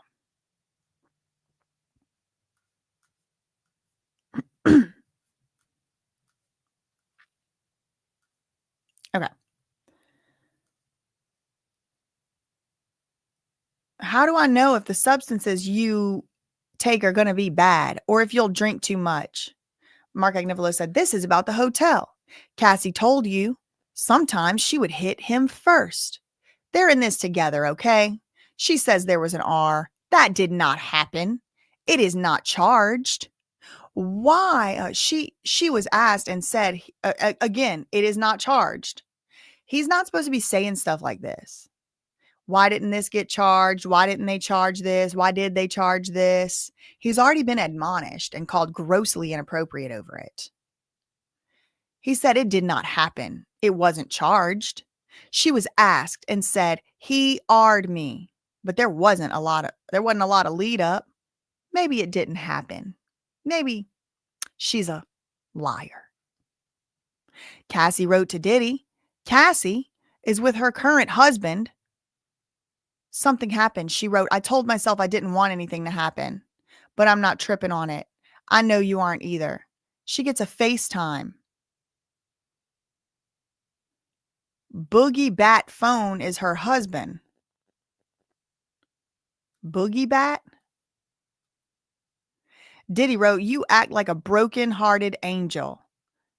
You need to stop living your lie. Cassie said, I don't know who that was. I was saying thank you for last night and I enjoyed it. The oldest trick. I don't know how Alex found out. Oh, so he's saying basically her husband found out. Her now husband, who she was just dating at the time, ended up finding out that she hooked up with Diddy.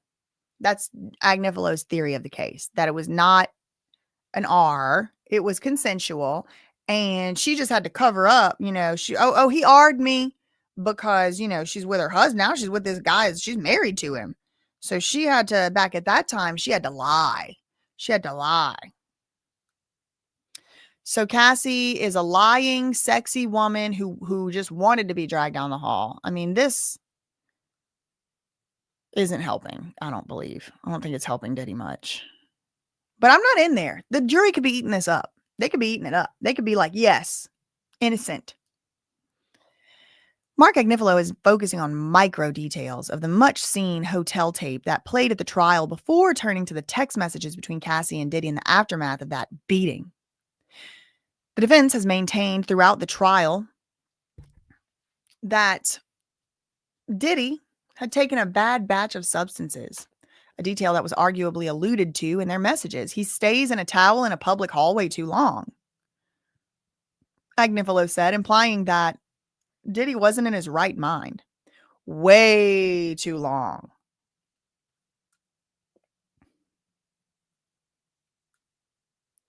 New update from CNN. Defense attorney dissects parts of the video showing the 2016 assault. Mark Agnifilo went back to the 2016 March incident. Surveillance video shows Diddy assault Cassie. Messages leading up to the incident showed that Diddy and Cassie were workshopping a freak-off together. Agnifilo showed the jury parts of the surveillance footage, but not the parts where Diddy's being violent with Cassie, acknowledging those parts were terrible. Agnifilo used the footage to argue that Diddy was coming after Cassie to get a cell phone. He also said that Cassie later went back to the room with Diddy and the security officer because the room was not a scary place. Or maybe it was because there was a security guard there. Stupid ass. He is playing a whole ass clown out here. Amber Ferguson, I don't know if we've seen anything from her the whole trial. Washington Post said 4 overflow rooms were open to accommodate everyone wanting to see the closing arguments. At least 80 people filled one of them, a mix of journalists, content creators, and spectators, nearly all of them with a notebook and pen.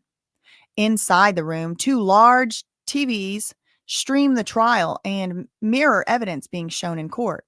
We could see a blown up image when Diddy's lawyer presented a scrapbook made for the defendant by Mia. The scrapbook contained magazine clippings from the 90s and a handwritten letter she wrote for his 45th birthday. The volume is a bit low, to say the least. Tech staff have come in multiple times trying to boost the audio.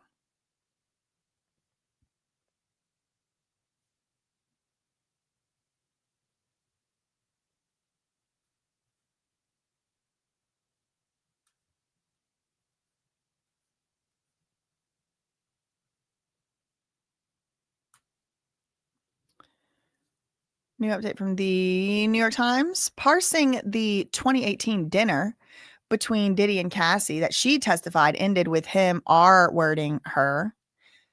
Mark Agnifilo is attempting to undermine Cassie's timeline. Reading text messages between the two from around that time, Mark Agnifilo argued that the relations were consensual and that Cassie changed her story when her now husband found out the former couple had been intimate. On the stand, Cassie had said there were 2 separate incidents with Diddy after their breakup. An R and later an instance of consensual relations.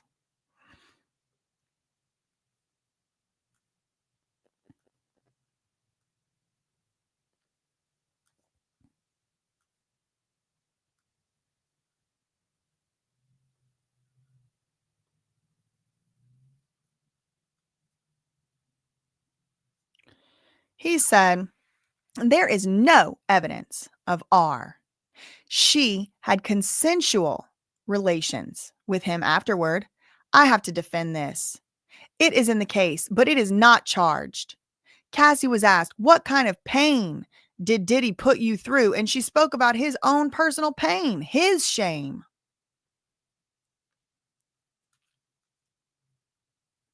It's beautiful. She said he felt pain, and most painful to me was carrying around his shame. Jane says almost the same thing. I felt my partner was trusting me in a very vulnerable moment. I wanted to go along. If I can be my partner's escape and let him beat me up and R-word me against my will. They were asking for it, Mark Agnifilo argues. They enjoyed it. They wanted it, even. It was their desire, he's arguing.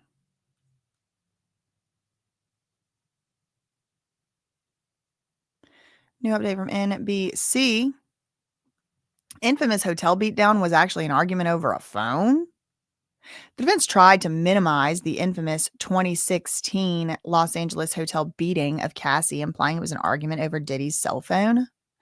Mark Agnifilo showed how at one point of footage, Cassie was carrying 2 bags in her left hand and something in her right hand, while Diddy was pursuing empty-handed.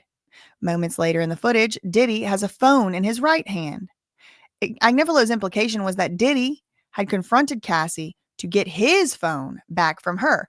And I'm sure he was calling the phone his phone because it was the bad boy phone.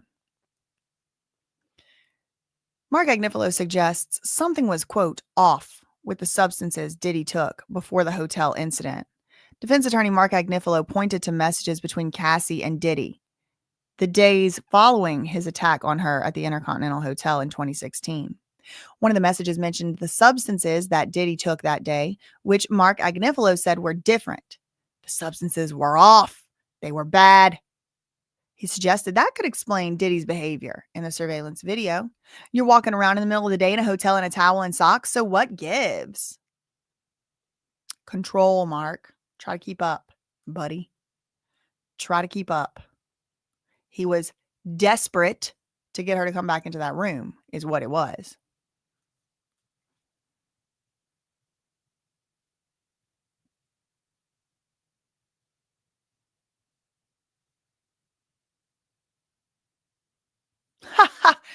I was thinking this. This person said somehow Diddy has done to Agnifilo what he has done to everyone else in this case. Agnifilo sounds like he's in love with Diddy. Okay, I'm calling it now. He's not going to be done in 3 hours. He's not going to be done by lunch. He's going to have to finish his closing after lunch. I'm calling it now.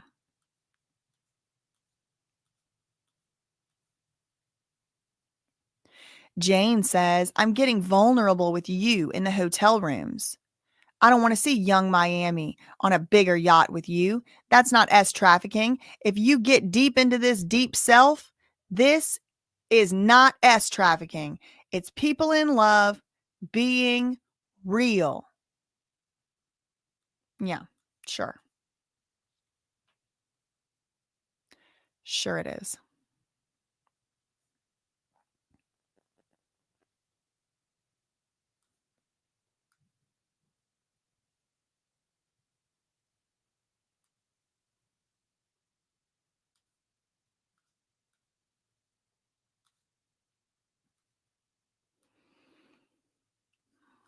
Just updating. Okay. We got another update from Washington Post just now. Anne Brannigan. I guess she's done with her little chat she was having. The jury again saw video footage from the Intercontinental Hotel in March 2016 when Diddy attacked Cassie in the hallway during a freak-off night. Mark Agnifilo didn't contest that the freak-off happened, but tried to point out details to show Cassie wasn't afraid of Diddy. He zoomed in on Cassie's face and wasn't afraid of Diddy? What about her getting the hell beat out of her? He's completely lost the plot, y'all. Look, she wasn't scared. Who gives a shit if someone's getting beat, whether they're scared or not? What are you talking about? He zoomed in on Cassie's face, who she was on drugs too. Appears she's telling Diddy to go back to the room. He pointed out a smile on the security guard's face. That guard did not yet know a violent encounter had just taken place, according to his own testimony. Agnifilo noted that Cassie briefly went back to the room with the guard. The point is, the room is not a scary place. The hallway was pretty freaking scary, though, wasn't it?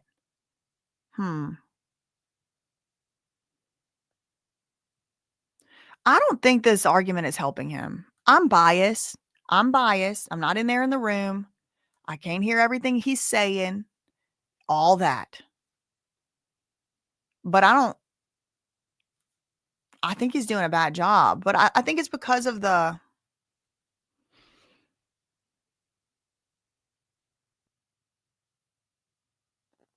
he has another hour. Okay. Your Honor, when were the judges like, I was going to go to 1:00, which is like basically now. Agnifilo said, okay, I was about to turn to Jane, so we can break. The judge said, okay, let's break until 1:45. Jury leaves. Agnifilo says, I think I have an hour left. Miss Comey, so I'll charge at 4 or even 5. Dang, I'm definitely taking my break today. We're going to be here a while. All right. I got y'all going over to Rabbit. Let me get to these. Thanks so much, Deb, for becoming a member. Good point. Good point, Deb. What about the $20,000 he got from Cassie's mom? Now, he would probably say he returned it. Thanks so much, Mimi, for the $19.99 super chat. Thanks so much to KK Money for the $4.99. When will the Diddy bobblehead be in your merch store? I probably am not going to be making a Diddy bobblehead. Thank you for the $4.99. Thank you, That Nana's Bananas, for the $5 super chat. Challenging everyone in this chat to bless BJ Investigates in appreciation with the sacrifices she made for 7 to 8 weeks to be alive. Shout out to God's favorite. Thank you so much. Thank you so much for that. And I will be back later in about 45 minutes or so for the rest of the trial. It's going to be all day. I think it's probably going to go after 5 by a good bit. We might even be in here till 7. Thanks so much for the $1.99 super chat. And thank you so much, Pam, for the $49.99. When you get a chance, look up the National Pulse, Mark's wife, and how she is connected in other ways. You have done a fantastic job. Okay, I will look that up. Thank you so much for that $49.99. His defense has to be there to get him found guilty. This is crazy. Seriously. Yes. Legally, Leah, correct, exactly. Shout out to you for educating the chat. Charge, whenever the judge says, I'll do my charge at 5. In this particular case, charge means reading of the jury instructions. So he's giving them the rules of what they have to consider, what they can't consider, et cetera, et cetera. WTF with the real love. I know, seriously. Diddy will not be getting a verdict today. Absolutely not happening today. No, it's not happening today. And shout out to the mods in the chat. Their links are below if y'all want to help them out with anything. Any tips that Diamond Rainbow receives for donating her time over the last 2 months will go to help feed abandoned cats. So that is linked below. Actually, Chill Murray, I have actually done research on this. The Urzuli Dantor tattoo on his back. And my position is that is not what that is. There are 2, and excuse me, I do not remember the other lady's name, the other goddesses, whatever her, entity's name is at the moment, but there's 2 of them and they look like exactly alike. The one you mentioned, Urzuli Dantor, has a scar on her cheek because she got in a big fight with some other evil demon thing. And she's like this fierce protector of women and children. But Diddy didn't have the tattoo artist put the scar on the cheek on his. So there's a dark complexion lady. She's the one with the scar and she's like fierce and she's battle. Then there's another one and she's like the goddess or whatever of luxury and the finer things and sensuality. And she's paler. She's not dark. like the other one with the scar on the cheek. Now, maybe I'm blind. If someone could circle the scar on the cheek on Diddy's tattoo, that'd be great. But that Ursula Dantor might actually got pissed at him for appropriating her name when that ain't even her.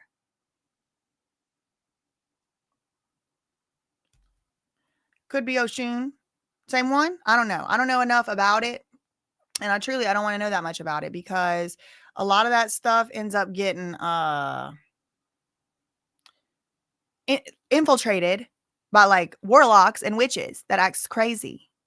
Okay. I gotta go. I gotta go take my break. I'm gonna reset up the live and be back in like 45 minutes or whatever. And then we'll be back and it's gonna be a long day. So we're gonna have a long afternoon this afternoon. That's all I had for this one. I think I have y'all sending over to Rabbit right now. In the meantime, facts ain't defamation, neither are opinions. I don't know any of this stuff because I was not there. Love you, mean it. Okay, bye.